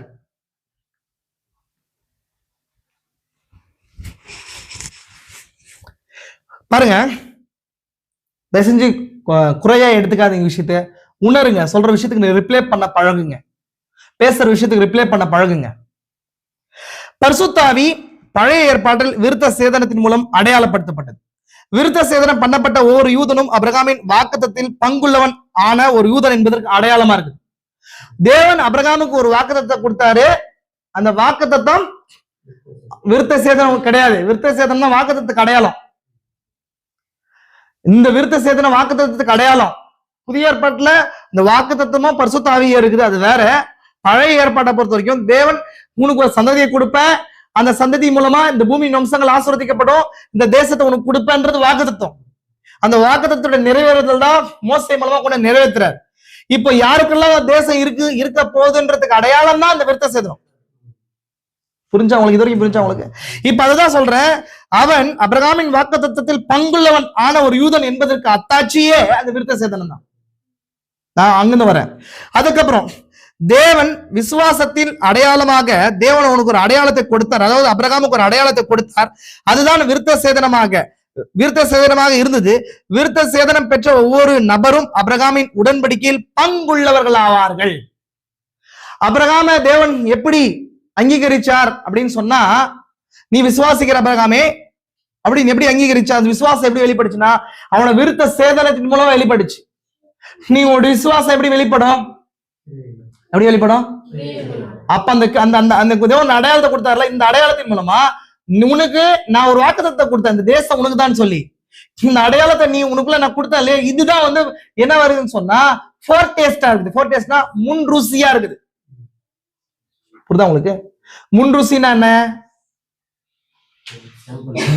கடைக்கு போறீங்க, ஒரு கேஜி ஃப்ரூட் கொடுன்னு கேக்குறீங்க, இது நல்லா இருக்கா இல்லையான்னு ஃபர்ஸ்ட் எடுத்து சாப்பிடுறோம் இல்லையா, சாப்பிட்ட உடனே இது நல்லா இருந்துச்சுன்னா எல்லா பழமும் நல்லா இருக்கு. அந்த மாதிரி முன் ருசி ஃபர்ஸ்ட் அடையாளமா தேவன் அபிரகாம் கொடுத்தாரு இல்லையா, இதுதான் வந்து அவனுக்கு தேவன் சுதந்திரிக்க போறான்றதுக்கான முன் அடையாளம். புரிஞ்சா உங்களுக்கு? சொல்ற விஷயம் புரியுதுங்களா? இதுதான் இந்த விருத்த சேதனம். இந்த விருத்த சேதனம் பண்ணப்பட்டவர்கள் சந்ததியில கிறிஸ்து பூமிக்கு வந்தாரா இல்லையா? இப்ப வந்துச்சு. இது ஏன் ஏற்படுத்தப்பட்டுச்சு, எதுக்காக ஏற்படுத்தப்பட்டுச்சுன்னு சொன்னா, இது கவனிங்க, பரிசுத்த ஆவின்றது ஏன் பெற வேண்டியதா இருக்குது நமக்குன்னு சொல்லும் போது, இயல்பா நம்மள பை நேச்சரே நம்முடைய சுவாபம் பாவமுடையதா இருக்குது. நேச்சர் என்னவா இருக்குது? பாவமுடையதா இருக்கு. எங்க நேச்சர் மாறிச்சு? பாவத்துக்கு அப்புறம் நம்ம நேச்சர் என்ன போச்சு? தேவ சாயல என்ன பண்ணிட்டோம்? நம்ம இழந்துட்டோம். தேவ சாயல ரிட்ரைவ் பண்றதுதான் கிறிஸ்து பூமியில திரும்ப வந்தாரா இல்லைங்களா? அப்போ அவராலதான் என்ன பண்ண பாவ மன்னிப்பாகிய மீட்பு நமக்கு உண்டாயிருக்குது. ரெண்டாவது இன்னொரு புரிஞ்சுவாங்க, இயேசு கிறிஸ்து வந்து நம்ம பாவத்தை போக்குறதுக்கு மட்டும் வந்தாரா? எதுக்கு வந்தாருன்னா, எதுக்கு வந்தாரு அவரு? ஒண்ணு, அவர் பாவத்தை போக்குறதுக்கு மட்டும் வர கிடையாது. நான் அடிக்கடி சொல்றது உண்டு, இயேசு கிறிஸ்துவ நம்ம வெறும் வந்து பாவத்தை மன்னிக்கிறவரை மட்டும் வச்சுக்கிறோம். ஏன்னா அப்பதான் நம்ம திரும்ப திரும்ப பாவம் செஞ்சுட்டே இருப்போம், மன்னிச்சுட்டே இருப்பாரு அவரு. அதுக்காக மட்டும் அவர் வர கிடையாது. அவரை போல மாத்துறதுக்காக வந்தாரு அவரு. சொல்றது புரியுதுங்களா உங்களுக்கு? அவரை போல எப்படி மாத்துறாருன்னா, பாவத்தை மன்னிக்கிறது ஒரு ஒர்க்கு, ரெண்டாவது அவரை போல மாத்துறதுக்கு தான் பரிசுத்த ஆவியை கொடுக்கிறார். சொல்றது புரியுதா உங்களுக்கு? ஃபர்ஸ்ட் என்னங்க? மன்னிப்பு. அதுக்கப்புறம் அவரை போல மாத்துறதுதான் பரிசுத்த ஆவி. புரியுதுங்களா? பழைய ஏற்பாட்டு பலிக்கும் புதிய ஏற்பாட்டுக்கு பலி இருக்கிற டிஃபரெண்ட் தான். பழைய ஏற்பாட்டுல ஒரு பாவி பாவம் செஞ்ச பின்னாடி அவன் பாவ மன்னிப்புக்காக ஒரு பரிகாரம் அடிக்கப்பட்டுச்சு, அந்த ஆடு அடிக்கப்பட்டுச்சு. ஆனா அந்த பாவிக்கு பாவம் செய்கிற எண்ணம் போகல, பாவம் மூடப்பட்டுச்சு இல்லையா? பாவம் செய்கிற எண்ணம் போகல. அவன் பழைய ஏற்பாட்டுல பாவ பரிகாரத்துக்கு என்ன செஞ்சாங்க, என்ன பண்ணாங்க? அதுக்கான பேட்டர்ன் என்ன? ஒரு ஆட்டை ஒரு பாவம் செஞ்ச ஒரு மனுஷன் ஒரு ஆட்டை கொண்டு வந்து ஆசாரி எடுத்து கொண்டு வந்த பின்னாடி என்ன பண்ணுவாங்க, அந்த ஆட்டு மீது கை வைக்கிறான், தன்னோட பாவங்களை அறிக்கையிடுறான், அந்த பாவம் அந்த ஆடு கொல்லப்படுது. மீன்ஸ் இந்த பாவம் அந்த ஆடா மாறிடுச்சு, அந்த ஆடு கொல்லப்படுச்சுன்னு அடையாளம். அவன் திரும்ப போயிடுறான், திரும்ப நாளைக்கு ஒரு ஆடை கொண்டு வர்றான். இந்த பாவம் என்னங்க? ஏன்னா பாவம் இருந்துச்சுன்னா பாவம் செய்கிற ஆத்மா சாகும். பாவத்துக்கான தண்டனை பழைய ஏற்பாட்டுல தேவன் கொடுக்குறாரு, புதிய ஏற்பாட்டுலயும் தராரு. அதனால பாவத்துக்கான பரிகாரத்தை தேவன் வச்சுட்டு வந்தார். அவன் ஆவி மாறவே கிடையாது. ஏன்னா ஒரு மிருகத்துடைய ஆவி மனுஷன் மேல வர முடியாது. கரெக்டுங்களா? பழைய ஏற்பாட்டுல அது ஒரு அடையாளமா வச்சார், அந்த பலி ஒரு அடையாளமா வச்சார். புதிய ஏற்பாடு வரும்போது அந்த ஆட்டின் சுவாபமுடைய ஒரு நபர் கிறிஸ்து பூமிக்கு வந்தார். அப்ப கிறிஸ்து மேல நான் விசுவாசம் வச்சு கைகளை வசிக்கிறதா விசுவாசம் வைத்து, எப்பொழுதும் ஒரு நபருடைய கை விசுவாசத்துக்கு அடையாளமா இருக்கு இல்லையா? அப்ப அந்த நபர் கிறிஸ்து மீது விசுவாசம் வச்சு தன் பாவங்களை அவருக்கு அறிக்கை இடும்போது நம்ம பாவங்களை அவர் ஏற்றுக்கொண்டு அவருடைய நீதியை நமக்கு கொடுக்கிறார். அது மட்டும் இல்லாம அவருக்கு ஆத்மா இருக்குது, நமக்கும் ஆத்மா இருக்கிறதுனால அவர் ஆவியை நமக்கு கொடுக்கிறார். அப்போ நம்ம ஆவியை நமக்கு கொடுக்கும்போது நம்ம என்ன இருக்கிறோம், பழைய மனிதன் மறிக்கிறோம். அவரோட மரணத்தோட நம்மளும் கனெக்ட் ஆகி நம்ம மறிக்கிறோம். நமக்குள்ள அவருக்குள்ள இருந்த அந்த பரிசுத்தமான ஆவி நமக்குள்ள வந்து இனி ஜீவிக்கிறது, அந்த ஆவி ஜீவிக்குது. புரியுதா உங்களுக்கு? பரிசுத்த ஆவின்றது வேறொரு ஆவியை பெற்றுக்கொள்றது கிடையாது. கவனிச்சுக்கோங்க. இன்னொன்னு இதெல்லாம் வந்து சின்ன சின்ன லைன் சொல்றேன். பரிசுத்த ஆவின்றது பெற்றுக்கொள்றது கிடையாது. இப்ப எனக்குள்ள ஒரு ஆவி இருக்குது, இன்னொரு ஆவி வந்த உடனே, இப்ப எனக்குள்ள இன்னொரு ஆவி வந்த உடனே வேற ஒரு மனுஷன் மாதிரி எனக்கு ஞாபகம் எல்லாம் மறந்து வேற மாதிரி மாறுறது கிடையாது. பரிசுத்த ஆவினவன நம்ம எப்படி புரிஞ்சுக்கிறோம்? நான் சொல்ல புரியுதா உங்களுக்கு? ஆவியை பெற்றுக்கொள்றது கிடையாது, ஒரு புதிய சுவாபத்தை பெற்றுக்கொள்றதா பரிசுத்த ஆவி. இந்த பேட்டர்ன் புரிஞ்சுக்கணும். நம்ம அந்த வார்த்தையுடைய வார்த்தை நடையில அதை புரிஞ்சுಕೊಳ್றோம். ಪರಿಶುದ್ಧ ಆತ್ಮನಂದ್ರೆ ಒಂದು ಹೊಸ ಆತ್ಮವನ್ನು ಪಡೆಯೋದಲ್ಲ, ಇದೇ ಆತ್ಮದ ಒಳಗಡೆ ಹೊಸ ಸ್ವಾಭವನ್ನು ಪಡೆಯೋದು. ಕ್ರೈಸ್ತನ ಒಳಗಡೆ ಇರುವ ಸ್ವಾಭವನ್ನು ನಾವು ಪಡೆಯೋದೇ ಪರಿಶುದ್ಧ ಆತ್ಮ. இந்த பேட்டர்ன் நமக்கு இது தெரியாது நமக்கு. இப்போ நம்ம ஒரு மனுஷன் 3-fold மேனரா இருக்கிறான். ஒரு மனுஷனுக்குள்ள 3 இருக்கு. ஒண்ணு பிராணா, ஆத்மா, சரீரா. ஆவி, ஆத்மா, சரீரம் இருக்குது இல்லையா?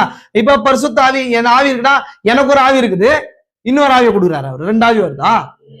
ஒரே ஆவி தாங்க. இந்த ஆவிக்கு ஒரு சுவாபம் இருக்குது இல்லையா?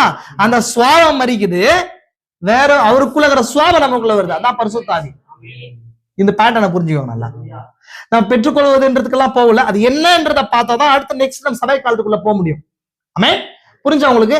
அப்போ இதே ஆவிதான், இதே உயிர் தான், இதுக்குள்ள இருக்கிற சுவாப மாற்றம் நடக்குது. எப்படி நடக்குது அப்படின்னு சொன்னா, அவன் கிறிஸ்துவின் சிலுவையோடு கூட அவன் தன்னை அடையாளப்படுத்தும் போது நடக்குது.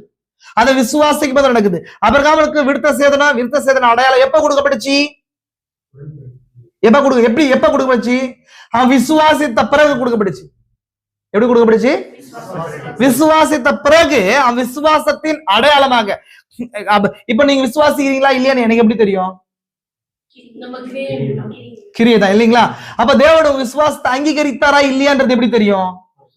கரெக்டுங்களா? அதுதான். அப்ப அபிரகாமோட விசுவாசத்தை அங்கீகரித்தின் அடையாளமா தான் நீ உன் இருதயத்துக்குள்ள விசுவாசம் எனக்கு தெரியும் அபிரகாமே, நீ விசுவாசி இருக்கிற, இன்னும் இந்த அடையாளம் சொல்லி அடையாளத்தை கொடுத்தார். அந்த மாதிரி ஒரு விசுவாசி விசுவாசிச்ச பிறகு கொடுக்கப்படுற அடையாளம் தான் பரிசுத்த ஆவியா இருக்குது. புரிஞ்சா உங்களுக்கு? இப்போ கவனிங்க நல்லா, இந்த பேட்டர்னை தான் திரும்ப சொல்லிட்டு இருக்கிறேன். இயேசுக்கு சொல்ல, நான் போகிறேன், வேறொரு தேற்றவளனை அனுப்புவேன்னு சொல்லிட்டாரு அவர். சொல்லிட்டாரு. புரிஞ்சா உங்களுக்கு? இப்ப பெந்தகோஸ்தே நாள் வரும்போது பேதுரு எழுந்து நின்று பேசுறாரு. பேசின என்ன நடக்குது? 3000 பேரு ரட்சிக்கப்படுறாங்க. 120 பேர் மேல அக்கினி நாவுகள் வந்து இறங்குது. இறங்குதா இல்லையா? இப்ப இறங்கின உடனே அங்க இருக்கிறவங்க கேக்குறாங்க, இவங்க பொழுது விடுந்து 3ஆம் மணி வேலையா இருக்குதே, இருக்குதா இல்லைங்களா? இப்ப என்ன நடக்குதுன்னா, இவங்க எல்லாம் வெறி பிடித்தவர்கள், மது குடித்து வெறித்து இருக்கிறார்கள் சொல்லும் போது பேதுரு அதை எக்ஸ்பிளைன் பண்றாரு.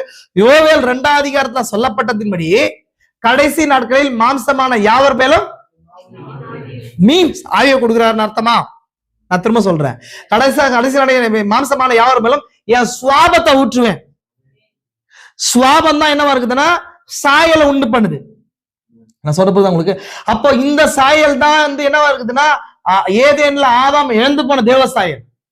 அந்த சாயலை கடைசி நாட்களை திரும்பவும் கொடுக்கிறதா தேவன் வாக்குரைத்திருக்கிறார்.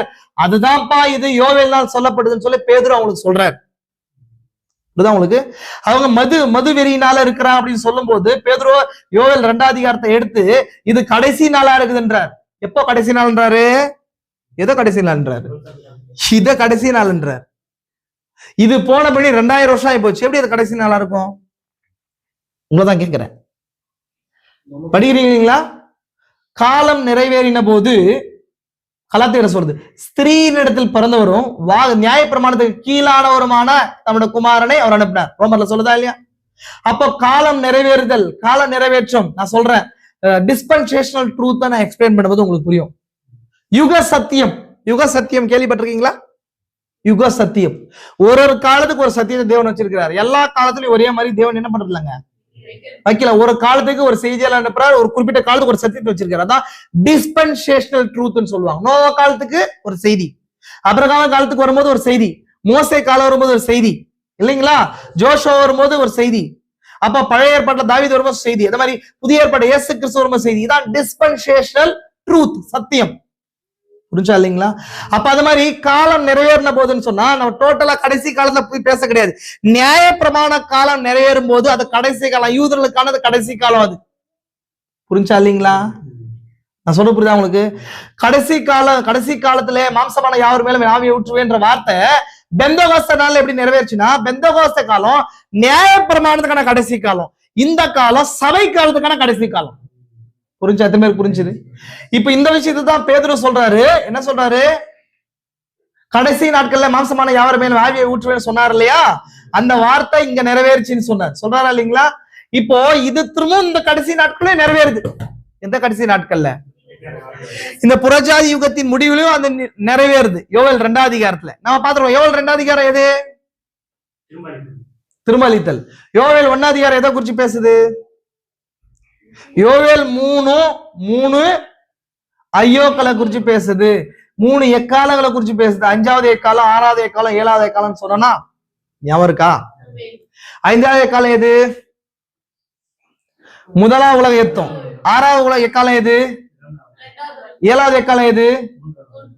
இப்போ 5வது எக்காலம் 2வது உலக யுத்தமா? எப்ப நடந்துச்சு? எல்லாம் வினோதமா பாக்குறீங்க. செய்தியை நீங்க கேட்கறதே கிடையாது. 1939 45 வரைக்கும் நடந்துச்சா? ஃபர்ஸ்ட் முதலாம் உலக எக்காலம் எப்படி நடந்துச்சு? 1914 18 வரைக்கும் நடந்துச்சா? 3வது எக்காலம் வந்து ஐயோ, இந்த 3வது ஐயோ காகரம் 18ல இருக்கிறோம் இல்லைங்களா? மறைமுகமா அது ஸ்டார்ட் ஆயிடுச்சு. ஓப்பன் லெவல்ல ஸ்டார்ட் ஆகல. ஒரு பக்கம் இருக்கட்டும், கவனிங்க நல்லா. இப்ப 2வது எக்காலத்துக்கும் 3வது எக்காலத்துக்கும் அந்த நேரத்துல என்ன நடக்குது? பரிசுத்தாவி திரும்ப பூமிக்கு வந்தாரா இல்லையா? வந்தாரா இல்லையா? அசூசா வீதியில பரிசுத்தாவி திரும்ப வந்துச்சா இல்லையா? எங்க இருக்கிறோம் நம்ம? சரியா 2க்கும் 3ல இருக்கோம். 2வது அதிகாரத்துல இருக்குது. மாம்சமான யாவர் மேலும் ஆவியை ஊற்றுவேன் இல்லைங்களா? அதுலதான் முன்மாறி பின்மாறிய குறிச்சு பேசுது. பரிசுத்தாவியதான் இங்க மழையா பேசுது.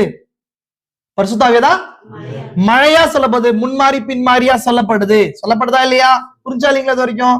இப்போ இந்த பரிசுத்தாவி இது மாம்சமான யாவர் மேலே ஆவி ஊற்றுவேன்னு சொல்லப்பட்ட அந்த வார்த்தை தான் நிறைவேறுச்சுங்க அப்படின்னு சொல்லி பேதுரு சொல்றாரு. சொன்ன உடனே அவனுக்கு புரியுது. புரிஞ்ச உடனே அவன் இருதயத்தில் குத்தப்பட்டவர்களாகி இப்பொழுது அவன் என்ன செய்ய வேண்டும் என்று சொல்லும் போது, நீங்கள் ஒவ்வொருவரும் பாவ மன்னிப்புக்கென்று இயேசு கிறிஸ்துவின் நாமத்தினால ஞானஸ்தானத்தை பெற்றுக் கொள்ளுங்கள், அப்பொழுது பரிசுத்தாவின் வரத்தை பெறுவீர்கள் இல்லையா? இந்த வரத்தை குறிச்சு அப்புறம் பேசலாம். இப்போ இதே மாதிரி சமாரியாவிலையும் நடந்துச்சு. இதே மாதிரி எங்க நடந்துச்சு? சமாரியாவிலும் நடந்துச்சு. இதே மாதிரி எபேசுல நடந்துச்சு. பேதுரு எபேசு, பவுல் எபேசுக்கு போகும்போது இல்ல நடக்குதா இல்லைங்களா? அங்க 12 பேர் இருக்கிறாங்க. அவங்க ஆல்ரெடி அப்போலோட சுசேஷத்துக்கு கீழே இருக்கிறாங்க. அப்போலோன்னு ஒருத்தர் இருந்தாரு, அவருடைய சுசேஷத்துக்கு கீழே இருக்கிறாங்க. அவங்க யோவான் பெற்ற ஞானஸ்தானத்தை பெற்றிருக்கிறாங்க. யோவான் கொடுத்த ஞானஸ்தானத்தை கொடுத்திருக்காங்க. யோவான் கொடுத்த ஞானஸ்தானம் மனம் திரும்புதலுக்கு, அத பாவத்தை மன்னிக்காது. ஏன்னா யோவான் வரும்போது பாவத்துக்கான ஆடு அடிக்கப்பட கிடையாது. பவுல் வர்றார். பவுல் அதை பண்ணி சொல்றாரு, நீங்கள் என் பரிசுத்தாவி உண்டு என்பதை நான் கேள்விப்படவே இல்லை என்றார். என்ன சொல்றாரு? நீங்கள் விசுவாசிகள் ஆன பிறகு பரிசுத்தாவியை பெற்றீர்களா அப்படின்னு கேட்கிறாரு. நிறைய பேரு பரிசுத்தாவி விசுவாசிச்ச பிறகு பெறுறதா இல்ல விசுவாசிக்கும் போதே கிடைக்குதா? கரெக்டா சொல்லுங்க, கன்ஃபியூஸ் பண்ணாதீங்க. ஒருத்தர் தந்தியனே சொல்லுங்க.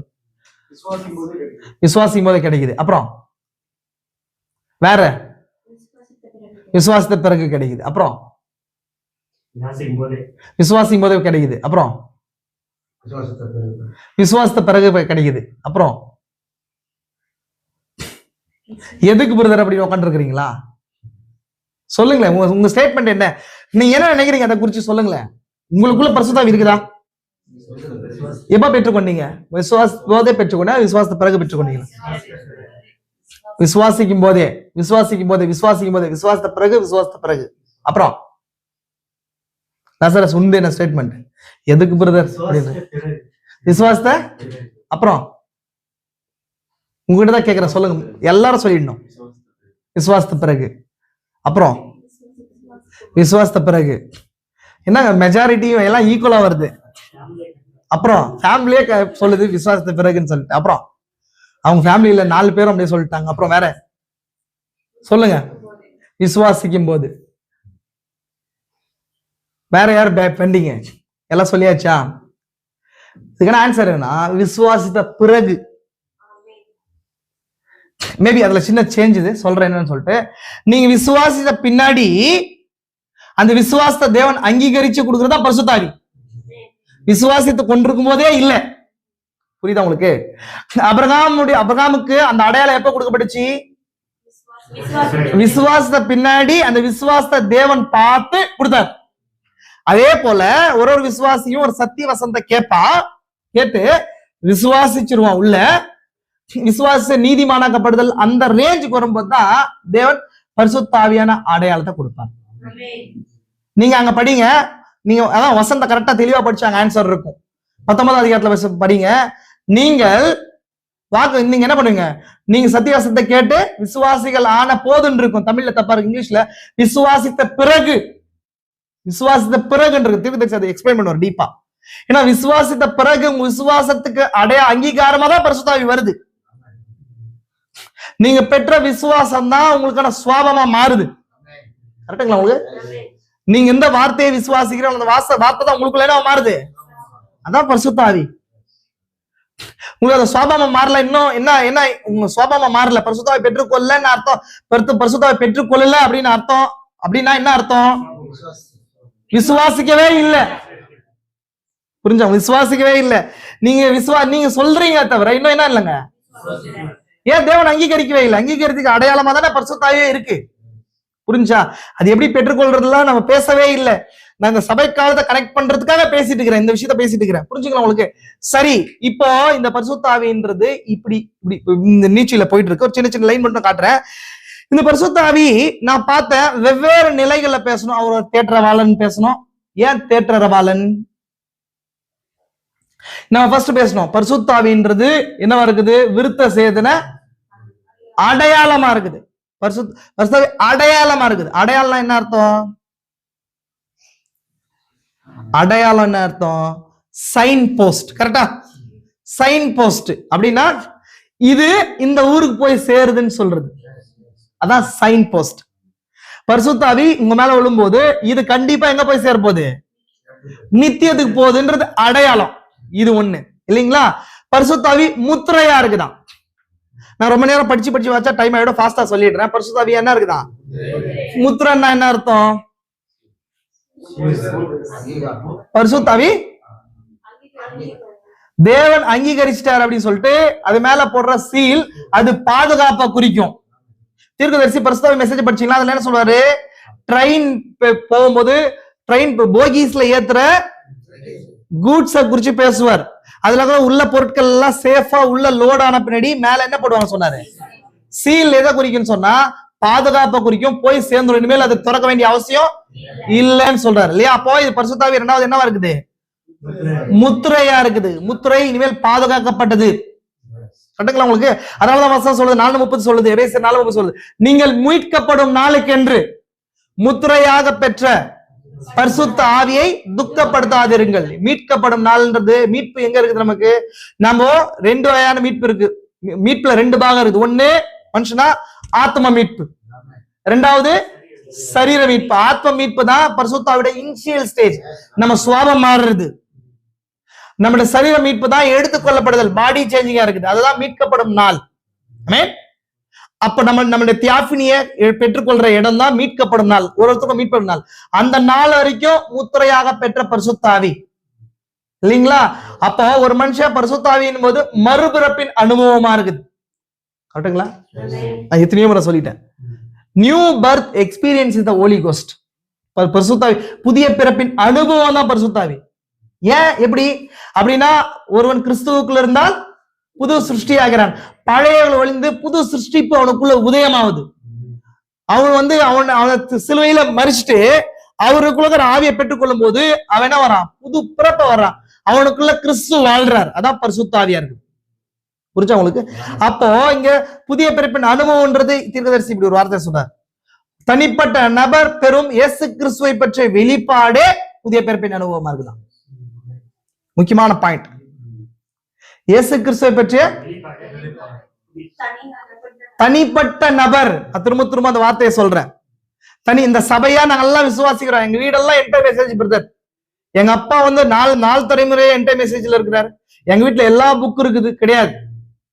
பரிசுத்த ஆவி அப்படியெல்லாம் கிடையாது. தேவனுக்கு பேர பிள்ளைகள் கிடையாது. தாத்தாவுடைய சத்தை நம்ம அப்படியே எடுத்துன்னு போயிடலாம்னு சொல்லிட்டு தேவனுக்கு எல்லாரும் பிள்ளைகள் தான் இருக்கிறாங்க. தேவனுக்கு பிள்ளைகள் தான் இருக்கிறாங்க. பிள்ளைகளா இருக்கிறவங்க சுதந்திரவாளிகளா இருக்கிறாங்க. அந்த சுதந்திரத்தை பெற்றுக்கொள்றதுக்கு என்ன வேணும்? ஒரு தகுதி வேணும். அந்த தகுதி தான் புத்திர சுவிகாரம் நமக்கு கொடுக்குது. புத்திர சுவீகாரம் கொடுக்குது. நம்ம பிள்ளைதான், பிறக்கும் போதே பிள்ளைதான், சுதந்திரவாளி தான். ஆனா சுதந்திரவாளியானவன் எல்லாத்தையும் பிறக்கும் போதே என்ன பண்ண முடியாது, சுதந்திரிக்க மாட்டான். அவன் குறிப்பிட்ட காலம் வரும்போது உபாத்தியாயன் கீழே வருவான்.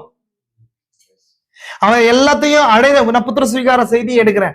அதுக்கு பின்பதாக என்ன பண்ணுவான், ஒரு நாள் வரும்போது அவனுக்கு என்னங்க, அவன் தகப்பனுடைய முத்திரை மோதிரம் கொடுக்கப்படும். அதுதான் பரிசுத்தாவின் முத்திரை. பரிசுத்தாவி வேற, பரிசுத்தாவியுடைய முத்திரை வேற. முத்தரிக்கப்பட்ட பின்பதாக அவன் தகப்பனுடைய ஸ்தானத்துக்கு வந்துடுறான். பாதுகாக்கப்பட்டான்றது அர்த்தம். நான் சொல்ல புரியுதா உங்களுக்கு? நான் டீட்டெயிலா பேசவே இல்லை, சின்ன சின்ன லைன் நான் எடுத்து வச்சிருக்க லைன் தான் பேசுறேன். ஏன்னா இந்த இதெல்லாம் பேசிக்கா நமக்கு தெரிஞ்சிருக்க வேண்டியது, பேசிக்கா ஃபண்டமெண்டல் டாக்டரின் இது நம்ம செய்தியில. புரிஞ்சா உங்களுக்கு? ஏன்னா நம்ம பேசும்போது நான் உங்களெல்லாம் வாட்ச் பண்றேன், நீ பேசுற வார்த்தையில ஒருத்தர் வாட்ச் பண்றேன், சத்தியத்தின் அளவை நான் வாட்ச் பண்ணும்போது யோசிப்பேன், இந்த செய்தி எடுக்கணும். நம்ம பிள்ளைகள் வந்து இதுல என்னவா இருக்கிறாங்க, இது குறைவா இருக்கிறாங்க, இதை குறிச்சு ஒரு தெளிவான வெளிச்சம் அவங்களுக்கு இல்லைன்னு சொல்லி நான் எடுப்பேன். உங்ககிட்ட பேசும்போது எனக்கு புரியும். உண்மையா அது பாருங்க, நான் ஏற்கனவே சொன்னேன், பரிசுத்தாவி வாக்குத்தத்தமா இருக்குது, பரிசுத்தாவி அடையாளமா இருக்குது, பரிசுத்தாவி இளைப்பாறுதலா இருக்குது. பேசணுமா இல்லைங்களா? எப்படி இளைப்பாறுதலா இருக்குது? ஒருவன் கஷ்டப்பட்டு இருக்கிறான், வேதனையில இருக்கிறான், பாவத்துல இருக்கிறான். அந்த பாவத்துக்கு பாவம் செய்கிறவனும் பாவத்துக்கு அடிமையா இருக்கிறான். அடிமைன்னு சொன்னா எஜமானா இருக்கணுமா இல்லையா? அப்ப பாவம் செய்கிறவன் பாவத்துக்கு அடிமைன்னு சொன்னா பாவம் தான் அவன்கிட்ட எஜமான். பாவம் தான் அவனுக்கு எஜமான். பாவம் செய்கிறவன் அடிமையானவன் இருக்கிறான். அடிமையானவன் தன்னைத்தான் விடுவித்துக் கொள்ள முடியாது. அவனுக்கு விடுதலைக்கு ஒரு இனத்தான் தேவை, இனத்தான் மீட்பர் வேணும். புரியுதுங்களா உங்களுக்கு? அப்ப இனத்தான் மீட்பர் வந்து கிறிஸ்து வந்து அவனை மீட்டு விடுதலை ஆக்கி இருக்கிறார் பாவத்துல இருந்து. அப்போ விடுதலை ஆகும் போது அவன் இளைப்பாறுதலை கண்டடைகிறான். மீன்ஸ் புரியுதா உங்களுக்கு? அப்போ பரிசுத்தாவிதான் இளைப்பாறுதல். அதான் வருத்தப்பட்ட பார சுமக்கிறவர்களே எல்லோரும் இடத்தில் வாருங்கள், நான் உங்களுக்கு என்ன தரேன். அப்ப இளைப்பாறுதல் பழைய ஏற்பாட்டுல அது ஓய்வு நாள்னு ஒரு நாளா கொடுக்கப்பட்டுச்சு. புதிய ஏற்பாட்டுல அப்படி ஓய்வு நாள் கிடையாது, சாபத் கீப்பிங் கிடையாது. புரிஞ்சா உங்களுக்கு? இனி நமக்கு பரிசுத்தாவிதான் இளைப்பாறுதலா இருக்குது. எபிரேயர் 4 அதிகாரத்தை சொல்லுது இல்லைங்களா? யோசுவா அவர்களுக்கு இளைப்பாறுதலுக்கு உட்படுத்தி இருந்தால் அவர் வேறொரு நாளை சொல்லியிருக்க மாட்டாரே இல்லைங்களா? அப்ப நிஜமான இளைப்பாறுதல் என்னவா இருக்குதுன்னு சொன்னா பரிசுத்தாவியா இருக்குது. 28 அதிகாரம் ஏசாயா வாசிச்சு பாருங்க. பரியாச உதடுகளாலும் அவர்களோடு கூட பேசுவேன், போஜன பீடங்கள் எல்லாம் வாந்தினாலும் அசுத்தத்தினாலும் நிறைந்து இருக்கிறது. இதுவே அவர்களுக்கு கொடுக்கும் இளைப்பாறுதல் என்று சொன்னாலும் அவர்கள் கேட்க வேண்டாம் என்று சொல்லுகிறார்கள். வசனம் சொல்லு பாருங்க. அப்போ ரியலான இளைப்பாறுதல் எதுன்னு சொன்னா சரீரத்திலிருந்து இளைப்பாறுதல் கிடையாது. ஒரு மனுஷன் கிறிஸ்துவுக்குள்ள வந்த பின்னாடி அவன் ஆவிக்குரிய எல்லா விதமான கஷ்டங்கள் இருந்து விடுதலை ஆகிறான், இளைப்பாறுதலுக்குள்ள இருக்கிறான். 1955 வருஷத்துல அவருக்கு ஒரு செய்தி வெளிப்படுது. அப்ப செய்தி why people are so toast about என்ற செய்தி கொடுக்கிறார். ஏன் சில ஜனங்கள் வெற்றியை காத்துக்கொள்ள முடியல இல்லைங்களா? ஏன் அவங்க என்ன பண்ணாங்க, வெற்றியை அலைக்கழிக்கப்படுகிறார்கள் செய்தி இருக்குது. வெற்றியை காத்துக்கொள்ள முடியவில்லைன்னு செய்தி இருக்கு. 2 செய்தி வாசிங்க, நான் செய்தி மெசேஜ் கொடுத்துருக்கிறேன். அதுல சொல்றாரு, ஒரு கிறிஸ்துவ வாழ்க்கையானது இளைப்பாறுதல் மீது அஸ்திபாரம் இடப்பட்டிருக்கிறது. ஒரு கிறிஸ்துவன் ஆன பின்னாடியே அவன் இளைப்பாறுதலுக்குள்ள வந்துடுறான். கிறிஸ்துவன்னா என்ன அர்த்தம்? கிறிஸ்துவை உடையவன் அர்த்தம். கிறிஸ்து என்னவா இருக்கிறார்? பரிசுத்த ஆவியா இருக்கிறார். ஒரு நபர் பரிசுத்த ஆவி வந்த பின்னாடி அவன் உலக கவலைகள் போயிடணுமா? சொல்ல புரியுதா உங்களுக்கு? உலகத்துல இருந்து எந்த கவலையும் அவனுக்கு இருக்காது, ஆட்கொள்ளாது. புரியுதுங்களா உங்களுக்கு? ஐயோ எனக்கு வீடு இல்ல, தோட்டம் இல்ல, துறவு இல்ல, அது இல்ல, இது இல்ல அப்படின்னும் போது இன்னுமா நம்ம அந்த ஆவிக்குள்ளான நிலைக்குள்ள வரலன்னு அர்த்தம். ஏன்னா அவன் நித்தியத்துக்குரிய நிச்சயத்தை பெற்றவனா இருக்கிறான். அழிவுக்குரியதோடு கூட எந்த கவலையும் அவனுக்கு இருக்காது. தீர்க்கதரிசி நைட் அந்த மெசேஜ் அவருக்கு ரிவீல் ஆனபடி மேடாபராயை எழுப்பி 1 hour மெசேஜ் கொடுக்குறாரு. நீங்க படிச்சு பாருங்க, 1 hour மெசேஜ் கொடுக்குறாரு. அவங்க கண்ணை கசக்கிட்டு எழுந்து உட்காந்து கேட்பாங்க. அப்பதான் அவர் ஸ்டார்ட் பண்ணுவாரு. கிறிஸ்துவ விசுவாசமானது இளைப்பாறுதல் மீது அஸ்திவாரம் இடப்பட்டிருக்கிறது. ஒரு கிறிஸ்துவன் புயல் காற்றுல அவனுடைய பிரயாணம் வந்து ஒரு புயல் காற்றுல போகிற கப்பலை போன்றது இருந்தாலும் அவன் இளைப்பாரி கொண்டிருக்கிறான். எதை மேல இளைப்பாடுறான்னு சொன்னா வார்த்தை, வெளிப்படுத்தப்பட்ட வார்த்தையின் மீது இளைப்பாரி கொண்டிருக்கிறான். ஏன்னா அந்த வெளிப்படுத்தப்பட்ட வார்த்தை தான் அசையாத தூணா இருக்குது, அசையாத காரியமா இருக்குது. அவன் அது அவனை பார்த்து கொள்ளும்னு சொல்லி தீர்க்கதரிசி அப்படி எடுத்துட்டு போற செய்தி. புரிஞ்சவங்களுக்கு இளைப்பாறுதல். பரிசுத்தாவி உடன்படிக்கை, அதான் சொல்லிட்டேனா இல்லையா? நான் சொன்னா இல்லைங்களா? பரிசுத்தாவி உடன்படிக்கை. உடன்படிக்கை எதுக்காக போடுறாங்க? உடன்படிக்கை எதுக்கு போடுறாங்க? மாறிடக்கூடாது. நான் ஒரு காரியத்தை நிறைவேற்றுவன்றதுக்கு அடையாளம் தான் உடன்படிக்கை இல்லைங்களா? பல தீர்க்கதரிசி சொல்றாரு இல்லைங்களா? சைனாவுல உடன்படிக்கையின் மெத்தட சொல்றாங்க இல்லைங்களா? சொல்றாங்களா இல்லைங்களா? துணி சலவை செய்யற இடத்துக்கு போகும்போது துணி கொடுத்த பின்னாடி ஒரு பேப்பரை எடுத்து என்ன பண்ணுவாங்க, கிறுக்கிட்டு கிழிச்சிட்டு கொடுப்பாங்கன்னு சொல்றது உடன்படிக்கை. ஒரு பாதி அவங்ககிட்ட ஒரு பாதி இவங்ககிட்ட இருக்கும். துணி திரும்ப வாங்கும் போது திரும்ப அதை நம்ம வந்து பெற்றுக்கொள்ள போகும்போது என்ன பண்ணுவாங்க, இணைச்சு பார்ப்பாங்க. அந்த மாதிரி தேவனும் நம்ம என்னங்க, அவர் சரீரத்தை அவர் பெற்றுக்கொண்டு ஆவியை நமக்கு கொடுத்துட்டாராம். இயேசு கிறிஸ்துவுக்குள்ள சரீர வார்த்தையா இருக்குது, ஆவி பரிசுத்தாவியா இருக்குது. தேவன் இந்த ரெண்டா கிழிச்சிட்டாரு சிலுவையில. கிழிச்சு ஒரு பகுதியை அவர் வச்சுக்கினாரா சரீரம், ஒரு பகுதி சபைக்கு கொடுத்தாரா நம்ம கிட்ட இருக்குது. அதான் உடன்படிக்கை. புரியுதுங்களா? திரும்ப அவரை சந்திக்கும் போது எப்படி அவர் காப்பாது நியூ பாடியா கொடுப்பாருன்னு சொன்னா, அவர் வார்த்தை அவர் ரெண்டையும் என்ன பண்ணுவாராங்க, இணைச்சு பார்ப்பாராம். ஓ கரெக்ட், இவங்ககிட்ட இருக்குது, இந்த குடு துணியை குடு, நியூ பாடியை குடு. துணிதான் நியூ பாடி, துணிதான் என்ன இருக்குது, நியூ பாடியை குடு சொல்லி கொடுப்பாரா. புரிஞ்சா உங்களுக்கு? சரி. அப்ப பரிசுத்தாவி இது மட்டும் இல்லாம பரிசுத்தாவி பரிந்து பேசுகிறவராய் இருக்கிறார் இல்லைங்களா? ஈஸி அட்வொகேட், அட்டர்னி, பரிந்து பேசுறார்.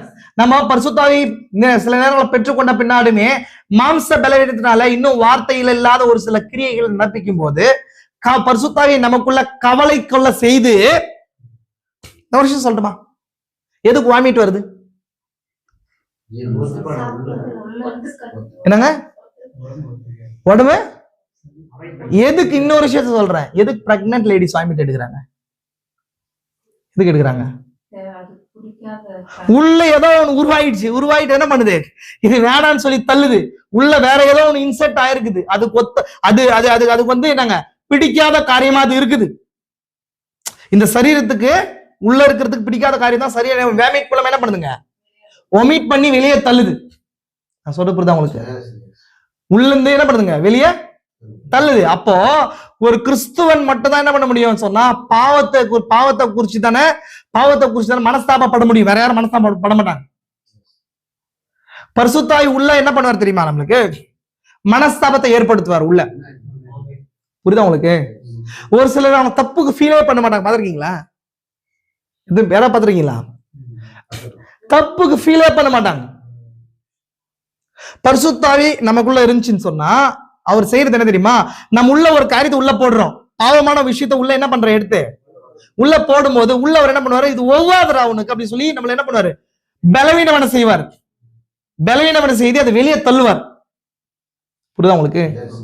அதான் வந்து என்ன பண்ணுவார் சொன்ன, நமக்குள்ள அந்த துக்கத்தை வேதனையை உண்டு பண்றது உள்ள பரிசுத்தாவி என்ன பண்ண, நமக்கு துக்கத்தை வேதனையை உண்டு பண்ணி நம்மளை பாவத்தை அறிக்கை செய்யும்படி செய்யும்.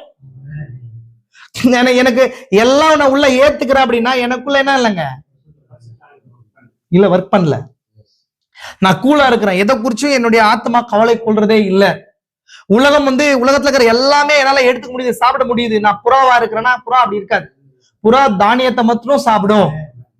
தானியத்துக்குள்ள என்ன இருக்குது, ஜீவனின் பாகம் சீல் பண்ணப்பட்டதுதான். நான் சொன்னேன், what is a seed? A contained part of the life. சீட்னா என்னங்க, sealed part of the life.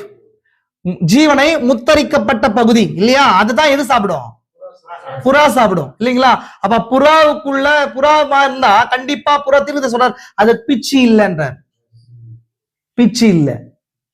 பிச்சுன்னா என்னங்க, நம்ம எல்லாருக்குமே என்ன இருக்கு தெரியுமா, நம்ம ஜீரணம் பண்றதுக்கு நமக்குள்ள என்ன இருக்குங்க, பிச்சு பித்தப்பை இருக்கும், அதுல பிச்சு இருக்கும் இல்லைங்களா? நம்ம கோழி கூட கிளீன் பண்ணும்போது அதுல கருப்பா இருக்கிறா இல்லையா, அது போட்ட குழம்பு என்ன ஆயிடுங்க, கசப்பாயிடும். ஆனா புறாவுக்கு கிடையாதான். புறாவுக்கு ஏன் தேவையில்லைன்னா, புறா அசுத்தமானதை தொடாது, அது உள்ள போகும்போது அசுத்தமா போவாது, அதோட தன்மை அது மாதிரி. சொல்லுதான் உங்களுக்கு?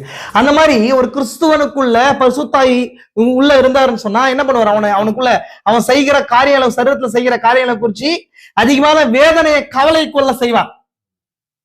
என்ன பண்ணுவாரு, கவலை கொள்ளவும் வேதனை கொள்ளவும் செய்வார். அவனுக்கு தூக்கமே வராது. எத்தனை பேர் இந்த விஷயத்தை உணர்ந்திருக்கிறீங்க? தூக்கமே வராது, நிம்மதியே இருக்காது, நிம்மதியே இருக்காது, தூக்கமே இருக்காது. அது பிசாசு கிரியை செய்து ஒரு சில விஷயங்கள் இருக்கு. நீ பாவி பாவின்னு சொல்றது இருக்கு.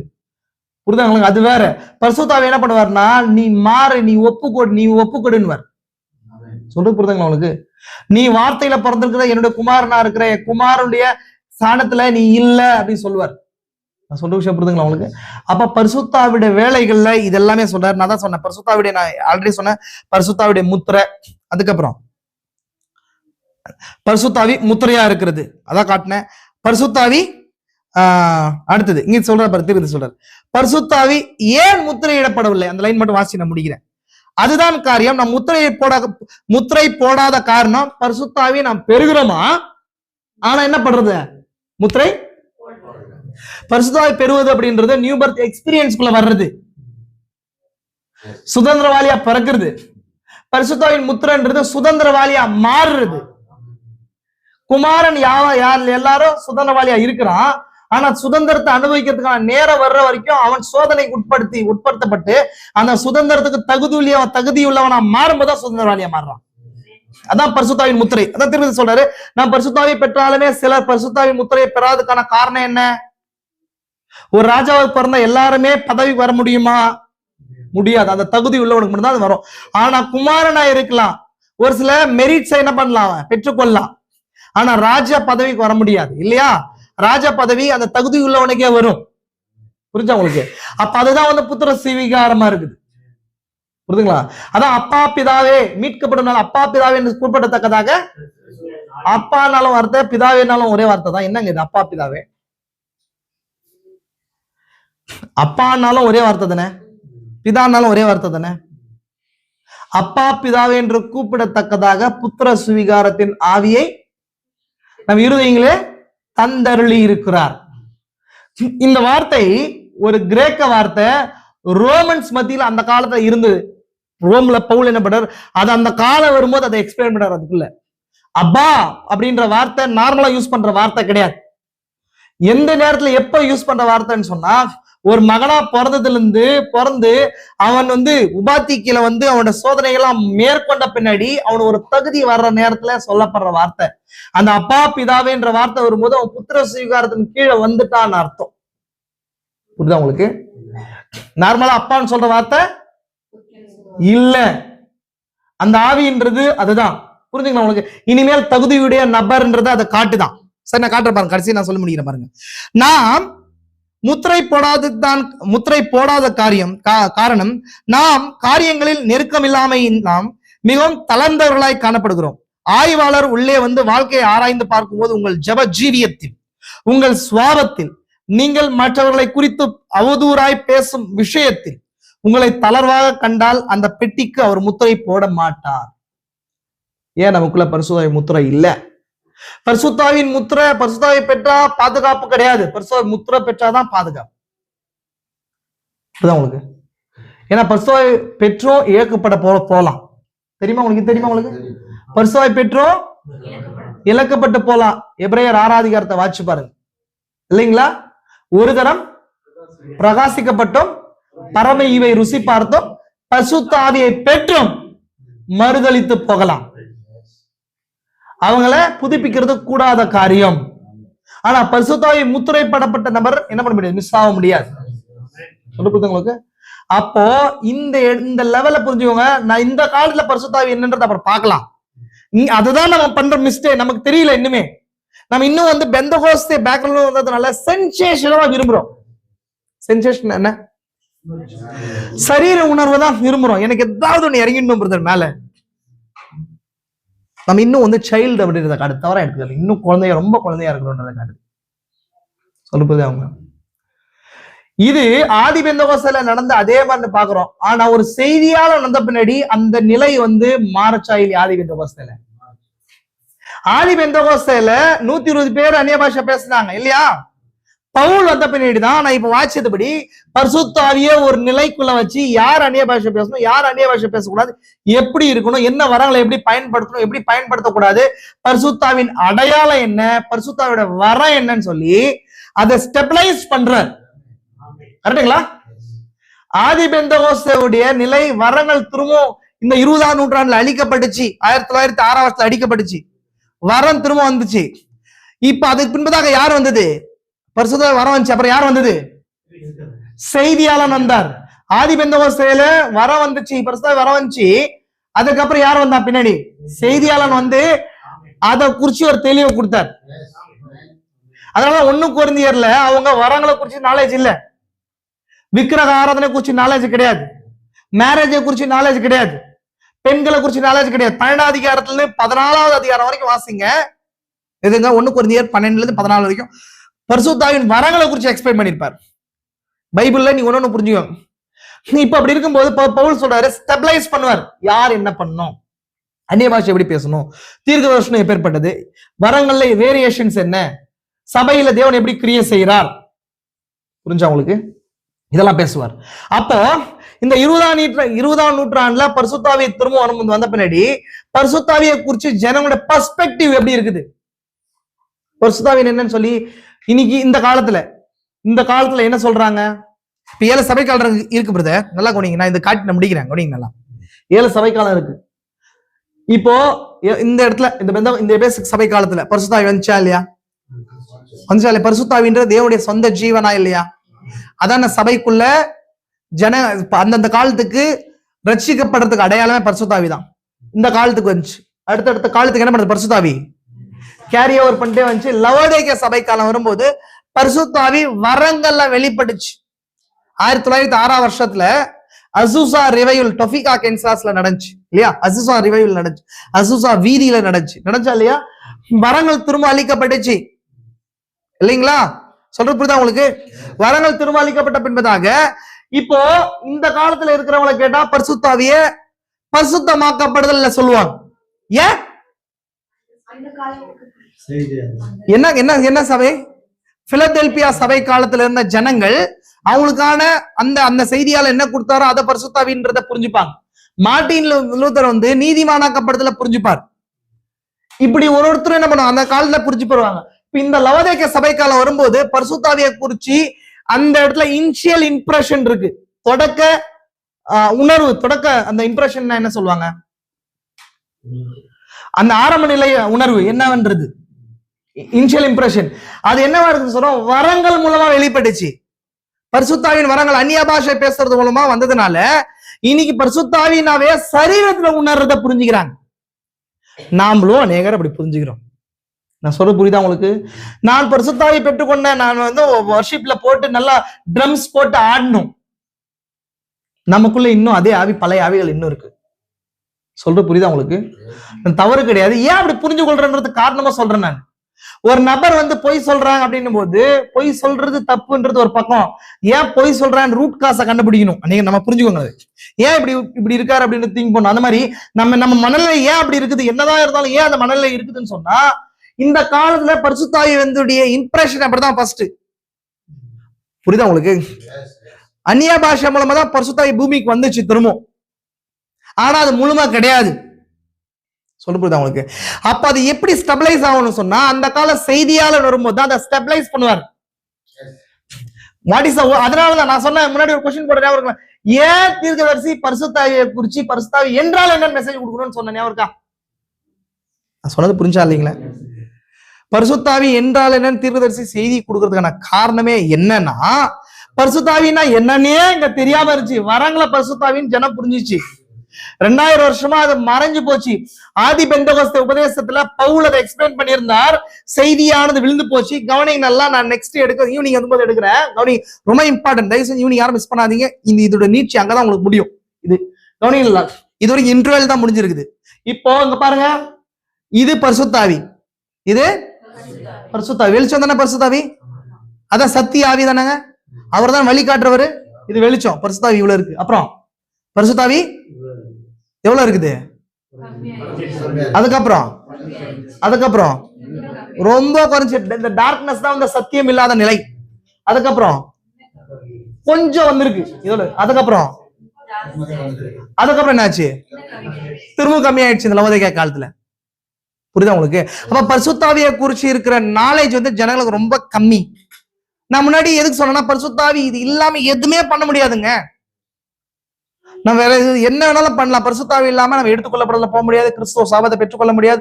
அதுதான் மீட்கப் நம்ம சர்ற மீட்புக்கான அடையாளமே அதுதான். புரிஞ்சா உங்களுக்கு? நம்ம சுவாபம் மாறாது, நம்ம தப்பு செய்யற தப்பானே தெரியாது நமக்கு. நம்ம ஜெபிக்கணுமா ஜெபிக்க கூடாதான்னு தெரியாது.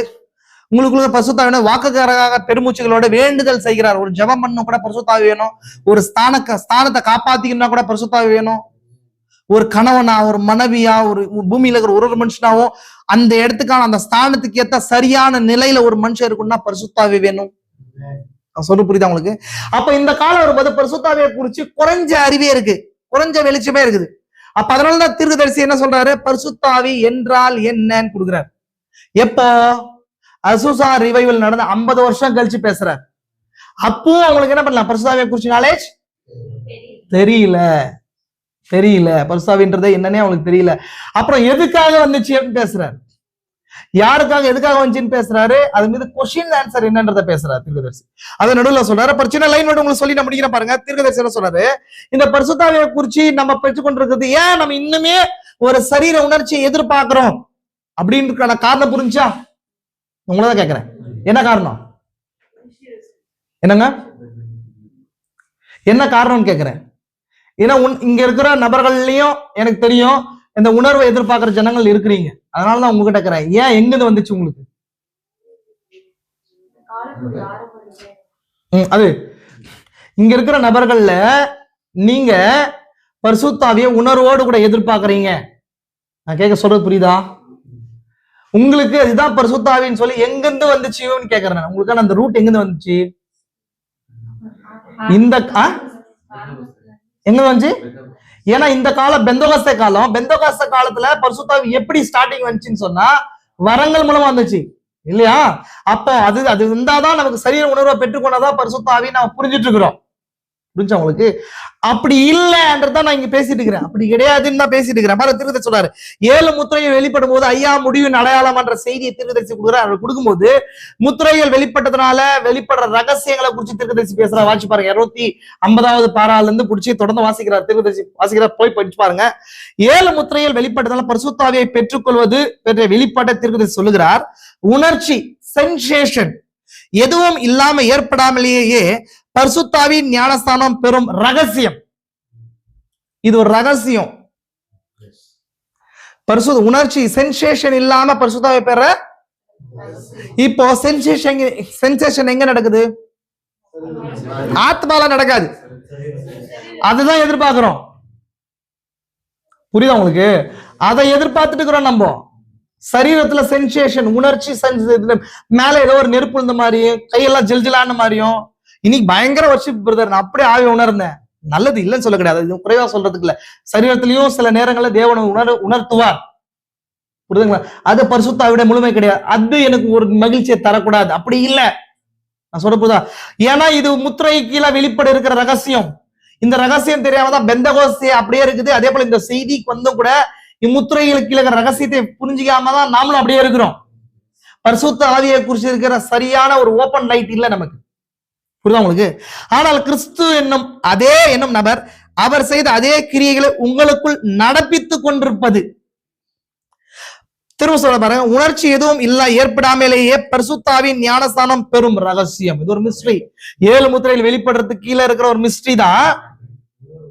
உணர்வு இல்லாம பரிசுத்தாவி, அப்ப பரிசுத்தாவின்றது உணர்வு இல்லாம கிடைக்கிற ஒரு விஷயம். உணர்ச்சி இல்லாம ஏன் நம்ம தப்பா புரிஞ்சுக்கிற காரணம் புரிஞ்சா, நம்மளுடைய சபை பெந்தகோஸ்தே சபை காலத்துல, பெந்தகோஸ்தே காலத்துல பரிசுத்தாவி வந்த இனிஷியல் ஸ்டேஜ் இது வரங்கள் மூலமா இருந்துச்சு. அதுதான் முழுமைன்னு புரிஞ்சுட்டு இருக்கிறோம். நான் திரும்ப பிரதர்ஸ்ட பேசிட்டு போது நான் ஒரு எக்ஸாம்பிள் சொன்னேன். இப்போ பரிசுத்தாவி என்னன்னு சொல்லி நீ போய் கேட்டா என்ன பண்றாங்க, ஒருத்தர் விஷயம் சொல்றாங்க. அது எப்படி இருக்குதுன்னு சொன்னா, 4 குருடனை கூட்டு வந்து யானை பக்கத்துல நிறுத்தி யானை எப்படி இருக்குதுன்னு கேட்டாங்களாம். ஒருத்தர் சொன்னானா அது தூண் மாதிரி இருக்கு, ஒருத்தர் சொன்னான்னு சொன்னா அது பைப் மாதிரி இருக்கு, ஒருத்தர் சொன்னா பானை மாதிரி இருக்கு, ஒருத்தர் சொன்னா அது சவுறு மாதிரி இருக்கு. நான் புரியுதா உங்களுக்கு? ரைட்டாங்க என்னங்க கரெக்டுங்களா? அவன் எப்படி உணர்ந்தான் அதை வச்சு சொல்றான். திரும்ப சொல்றாரு, உங்க உணர்வு, உங்க சென்சேஷன், உங்களுடைய அனுபவம் வார்த்தையோட பொருந்தலன்னு சொன்னா, நம்ம இன்னைக்கும் சொல்றோம் சகோதரே, நம்ம வார்த்தையை பாக்குறது கிடையாது, நம்ம உணர்ச்சியை நம்ம கடந்த காலத்துல பெற்றுக்கொண்டு வந்தோம் இல்லையா ஒரு அனுபவம், அந்த உணர்ச்சியெல்லாம் மேல வைக்கிறமே தவிர வார்த்தையை முன்னாடி வைக்கிறதே கிடையாது. அதுதான் பிரச்சனையே. எனக்கு நம்ம இந்த செய்தியில இருக்கிற நபர்களே இருக்கிறாங்க. நான் என்ன பண்றேன் சொன்னா, அவங்க வாழ்க்கையில கனவு பாக்குறது அவங்க வேலையே, வேற வேலையே கிடையாது. புரியுதா உங்களுக்கு? தப்பா சொல்லுங்க, இது ஒரு பெரிய மோசமான வஞ்சகம். வஞ்சகம் இது. கனவுன்றது தேவன் செயல்படுத்த 3வது முறை, தேர்ட் வே. ஃபர்ஸ்ட் வே என்னங்க? எப்ப தேவன் எப்படி கிரியை செய்வார்? ஃபர்ஸ்ட் ப்ராஃபெட் மூலமா கிரியை செய்வார், அப்புறம் ஊரியம் துமியுமா கிரியை செய்வார், அப்புறம் சொப்பனம் இல்லைங்களா? ஃபர்ஸ்ட் வே இல்லைன்னா செகண்ட் வே, செகண்ட் வே இல்லைன்னா தேர்ட் வே. தேர்ட் இந்த காலத்துல ஒரு செய்தியாளன் இருக்கிறாரு, இந்த ஊரியம் துமியும்ன்ற செய்தி இருக்குது. இதுக்கு மேல உனக்கு என்ன? இதுக்கு மேல என்ன உனக்கு? வரம் வேற, தீர்க்க தரிசனம் வரம் வேற. அந்த வரம் வார்த்தையோட பொருந்தும். நீ கண்டதெல்லாம் தூங்கி தூங்கி சொப்பனத்தை பார்த்துட்டு அது உண்மைன்னு சொல்லி வார்த்தையை நிராகரிக்கிறியே, அது எப்படி? அது பரிசுத்தாவின்னு நினைக்கிறியே, எப்படி அது? அது உண்மையே நீ ஏமாத்திக்கிறதுக்கு அடையாளம். நிறைய பேர், நான் உண்மையா சொல்றேன், நம்ம நிறைய பேர் வந்து பெந்தகோஸ்தல் பெற்ற அனுபவமா இருக்கட்டும், ஒரு சிலர் அனுபவத்தை பெற்று அது வார்த்தையோட பொருத்தி பார்க்காம அதுவே ஆலோசனை செய்யறதுக்கு விட்டுறது. புரியுதா உங்களுக்கு? நான் ஒரு விஷயம் சொல்றேன். தீர்க்கதரிசி ஒரு நாள் வந்து ஊழியத்துல ஸ்டார்டிங்ல 36 வருஷம் 1936 என்ன பண்றாருன்னா, அப்பதான் இயேசு கிறிஸ்து நாமத்தாரோட ஐக்கியப்படுறாரு. ஐக்கியப்படும் போது என்ன பண்றாரு? நீ பாத்திருப்பீங்க, அந்த கேட்டிருப்பீங்க. தீர்க்கதரிசி ஃபர்ஸ்ட் கொடுத்த மெசேஜ் என்னங்க? அதான் நம்ம மெசேஜ் கேட்டிருக்கோம். இங்க கேட்கிற மைண்ட் உங்களுக்கு தான் புரியுது. தீர்க்கதரிசி என்ன மெசேஜ் கொடுத்தா தெரியுமா? ஃபர்ஸ்ட் பெந்தேகோஸ்தே மக்கள் மத்தியில போய் கொடுத்த ஃபர்ஸ்ட் மெசேஜ் இது. எத்தனை பேர் ஞாபகம் இருக்கு? நான் மெசேஜ் கொடுத்துருக்கேன்.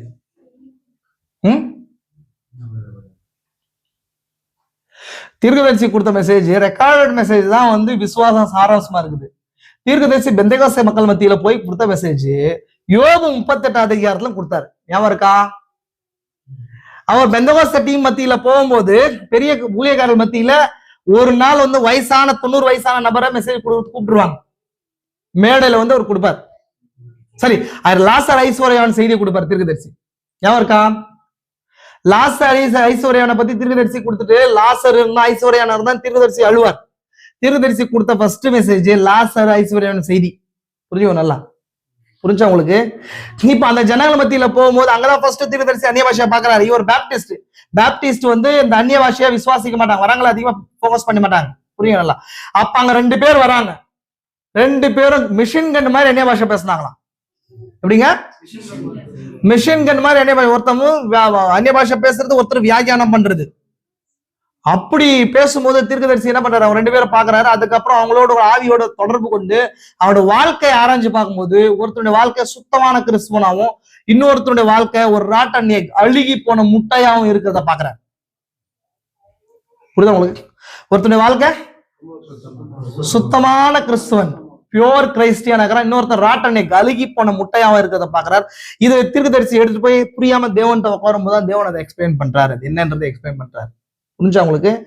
அப்போ இந்த இந்த இந்த அந்நிய பாஷைக்கும் இந்த வரங்களுக்கும் பரிசுத்தாவை பெற்றுக்கொள்றதுக்கு அடையாளம் கிடையாது. வரங்களை வந்து இனிஷியல் ஸ்டேஜ் கிடையாது. பரிசுத்தாவை பெற்றதுக்கான ஆரம்ப நிலை அடையாளம் கிடையாது. வரம் வந்து பரிசுத்தாவை பெற்றதுக்கு அடையாளம் வரம் கிடையாது. இன்னொன்னு நம்ம இன்னும் நினைச்சிட்டு இருக்கிறோம், நான் திரும்ப எத்தனையோ இந்த செய்தியில சொல்லுவோம், நம்ம இங்க இருக்கிறோம் நினைச்சுக்கிறோம், அது ஆவியின் கனிகள் தான் பரிசுத்தாவை பெற்றது அடையாளம்ன்றது. அதுவும் கிடையாது.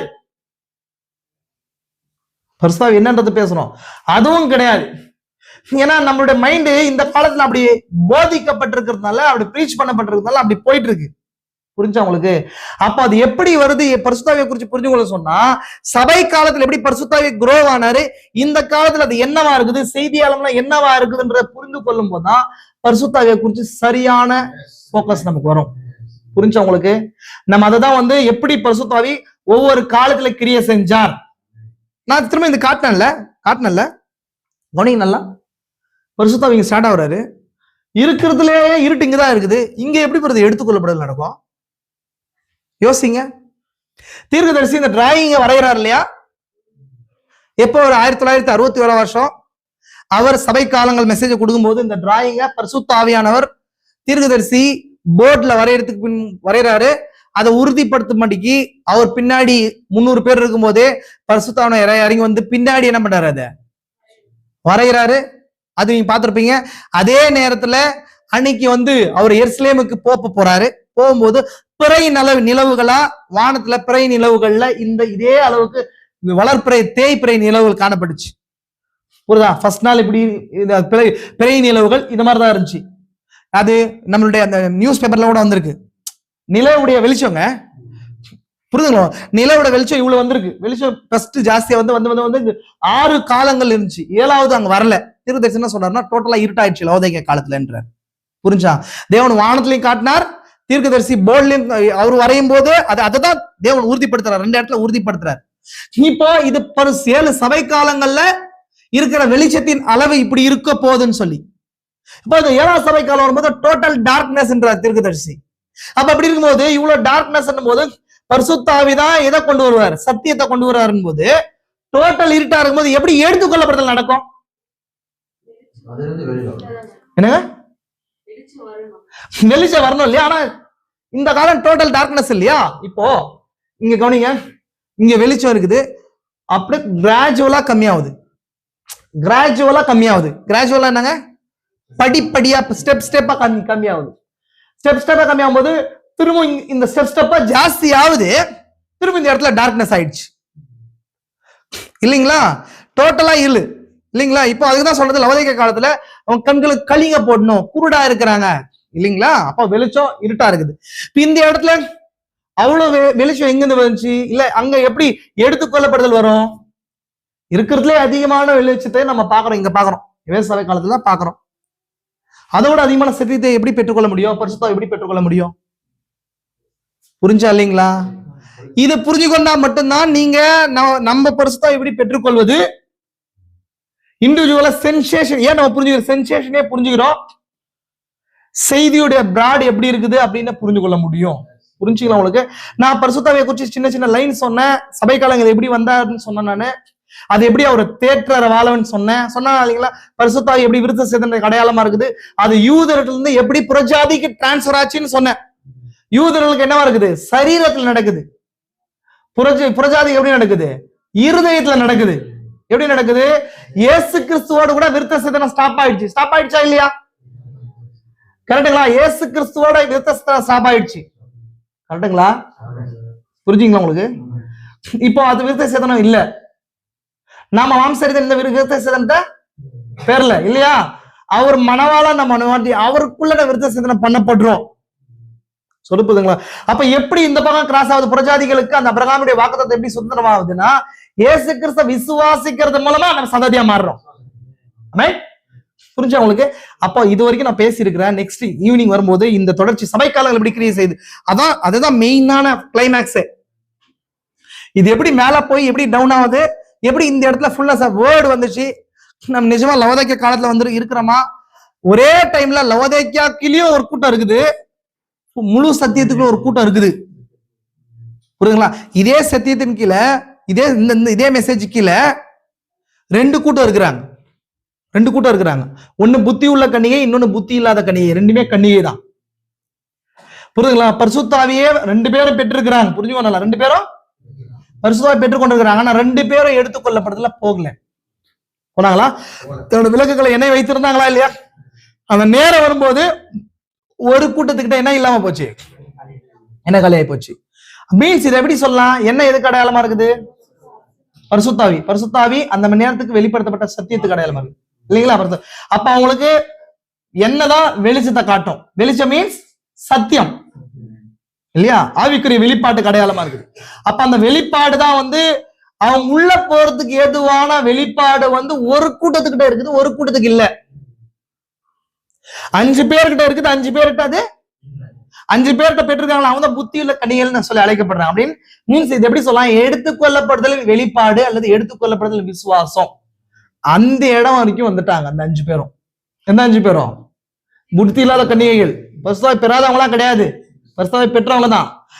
அந்த நேரம் எடுத்துக்கொள்ளப்படுதல் நேரம் வரும்போது ஒரு கூட்டத்துக்கிட்ட அது இல்லாம போகுது, எடுத்துக்கொள்ளப்படுது விசுவாசம் இல்லாம போகுது. மீன்ஸ் வெளிச்சத்தை கொண்டு வரதுக்கு அடிப்படையே ஆயில் தான். அப்ப அந்த ஆயில் அவங்ககிட்ட என்ன ஆகி போச்சு? புரிஞ்சுங்களா உங்களுக்கு? அப்ப இல்லாம போகுது. கடைசியா தான் இந்த செய்தியிலையும் கன்னிகைகளா இருந்தாலும் நம்ம ஈவினிங் அதை பார்க்கலாம். நேரம் அதிகமா போயிட்டே இருக்குது, நம்ம ஜெபிக்கலாம். இந்த கண்களை மூடலாம், ஜெபிக்கலாம். நான் நேரம் அதிகமா எடுத்துக்கொண்டுட்டேன், நம்மளுக்கு பிரயோஜனமா இருந்திருக்குன்னு சொல்லி நான் நம்புறேன். கண்களை மூடலாம். கிருபை நிறைந்தங்கள் பரலோக பிதாவே, ஆசீர்வதிக்கப்பட்ட நல்ல நாளுக்காய் கூட நன்றி. எங்கள் வாழ்வில் ஒரு நாளை கூட்டி தந்து நான் காண செய்தீர் ஐயா. பரிசுத்தாவியை குறிச்சு கத்தாவே நாங்கள் அநேக காரியங்களை குறித்து பேசினீர். நாங்கள் பரிசுத்தாவி என்ன என்பதை நாங்கள் பார்க்கவில்லை, ஆனால் இது எப்படி எவ்விதமான தன்மைகள் இருக்குது, இந்த காலத்துல இது என்னவா இருக்குதுன்றத இந்த கால செய்தியாளன் மூலமா எங்களுக்கு வெளிப்படுத்தி கொடுத்திருக்கிறீர். பேசின காரியங்களுக்கு பிரயோஜனமா இருக்கிறது ஐயா. இது எங்களுக்கு இருதயத்துக்குள்ள வைத்து தியானித்த ராஜா. இதுக்குள்ள அநேக வெளிப்பாடுகளை பெற்றுக்கொள்ள பரிசுத்தாவை பெறாத நபர்கள் ஒருவேளை இங்க இருப்பார்கள் என்று சொன்னா அதை பெற்றுக்கொள்ள கிருபைங்க. அப்பா பரிசுத்தாவை பெற்றுக்கொண்டவங்க நிச்சயம் இல்லாதவர்களா இருந்தாங்க, நிச்சயத்தை கூட்டி கொடுங்க ஐயா. அப்பா நீர் கொடுக்குற எல்லா வெளிப்பாடுகளும் பரிசுத்தாவிக்குள்ள இருக்குதுன்னு ஒண்ணு விசுவாசிக்கிறோம். பலப்படுத்துங்க, ஆசீர்வதிங்க. சாயங்காலம் வேலையில் நடக்க போற ஆராதனைக்காக நன்றி. அதுக்கேற்ற ஆயத்த பணிகளை எங்களுக்கு கூட்டி கொடுங்க. பெரிய காரியங்கள் செய்யுங்க, ஆசீர்வதிங்க. இயேசு கிறிஸ்துவின் பரிசுத்த நாமத்திலே ஆமென். பாடலை பாடிட்டு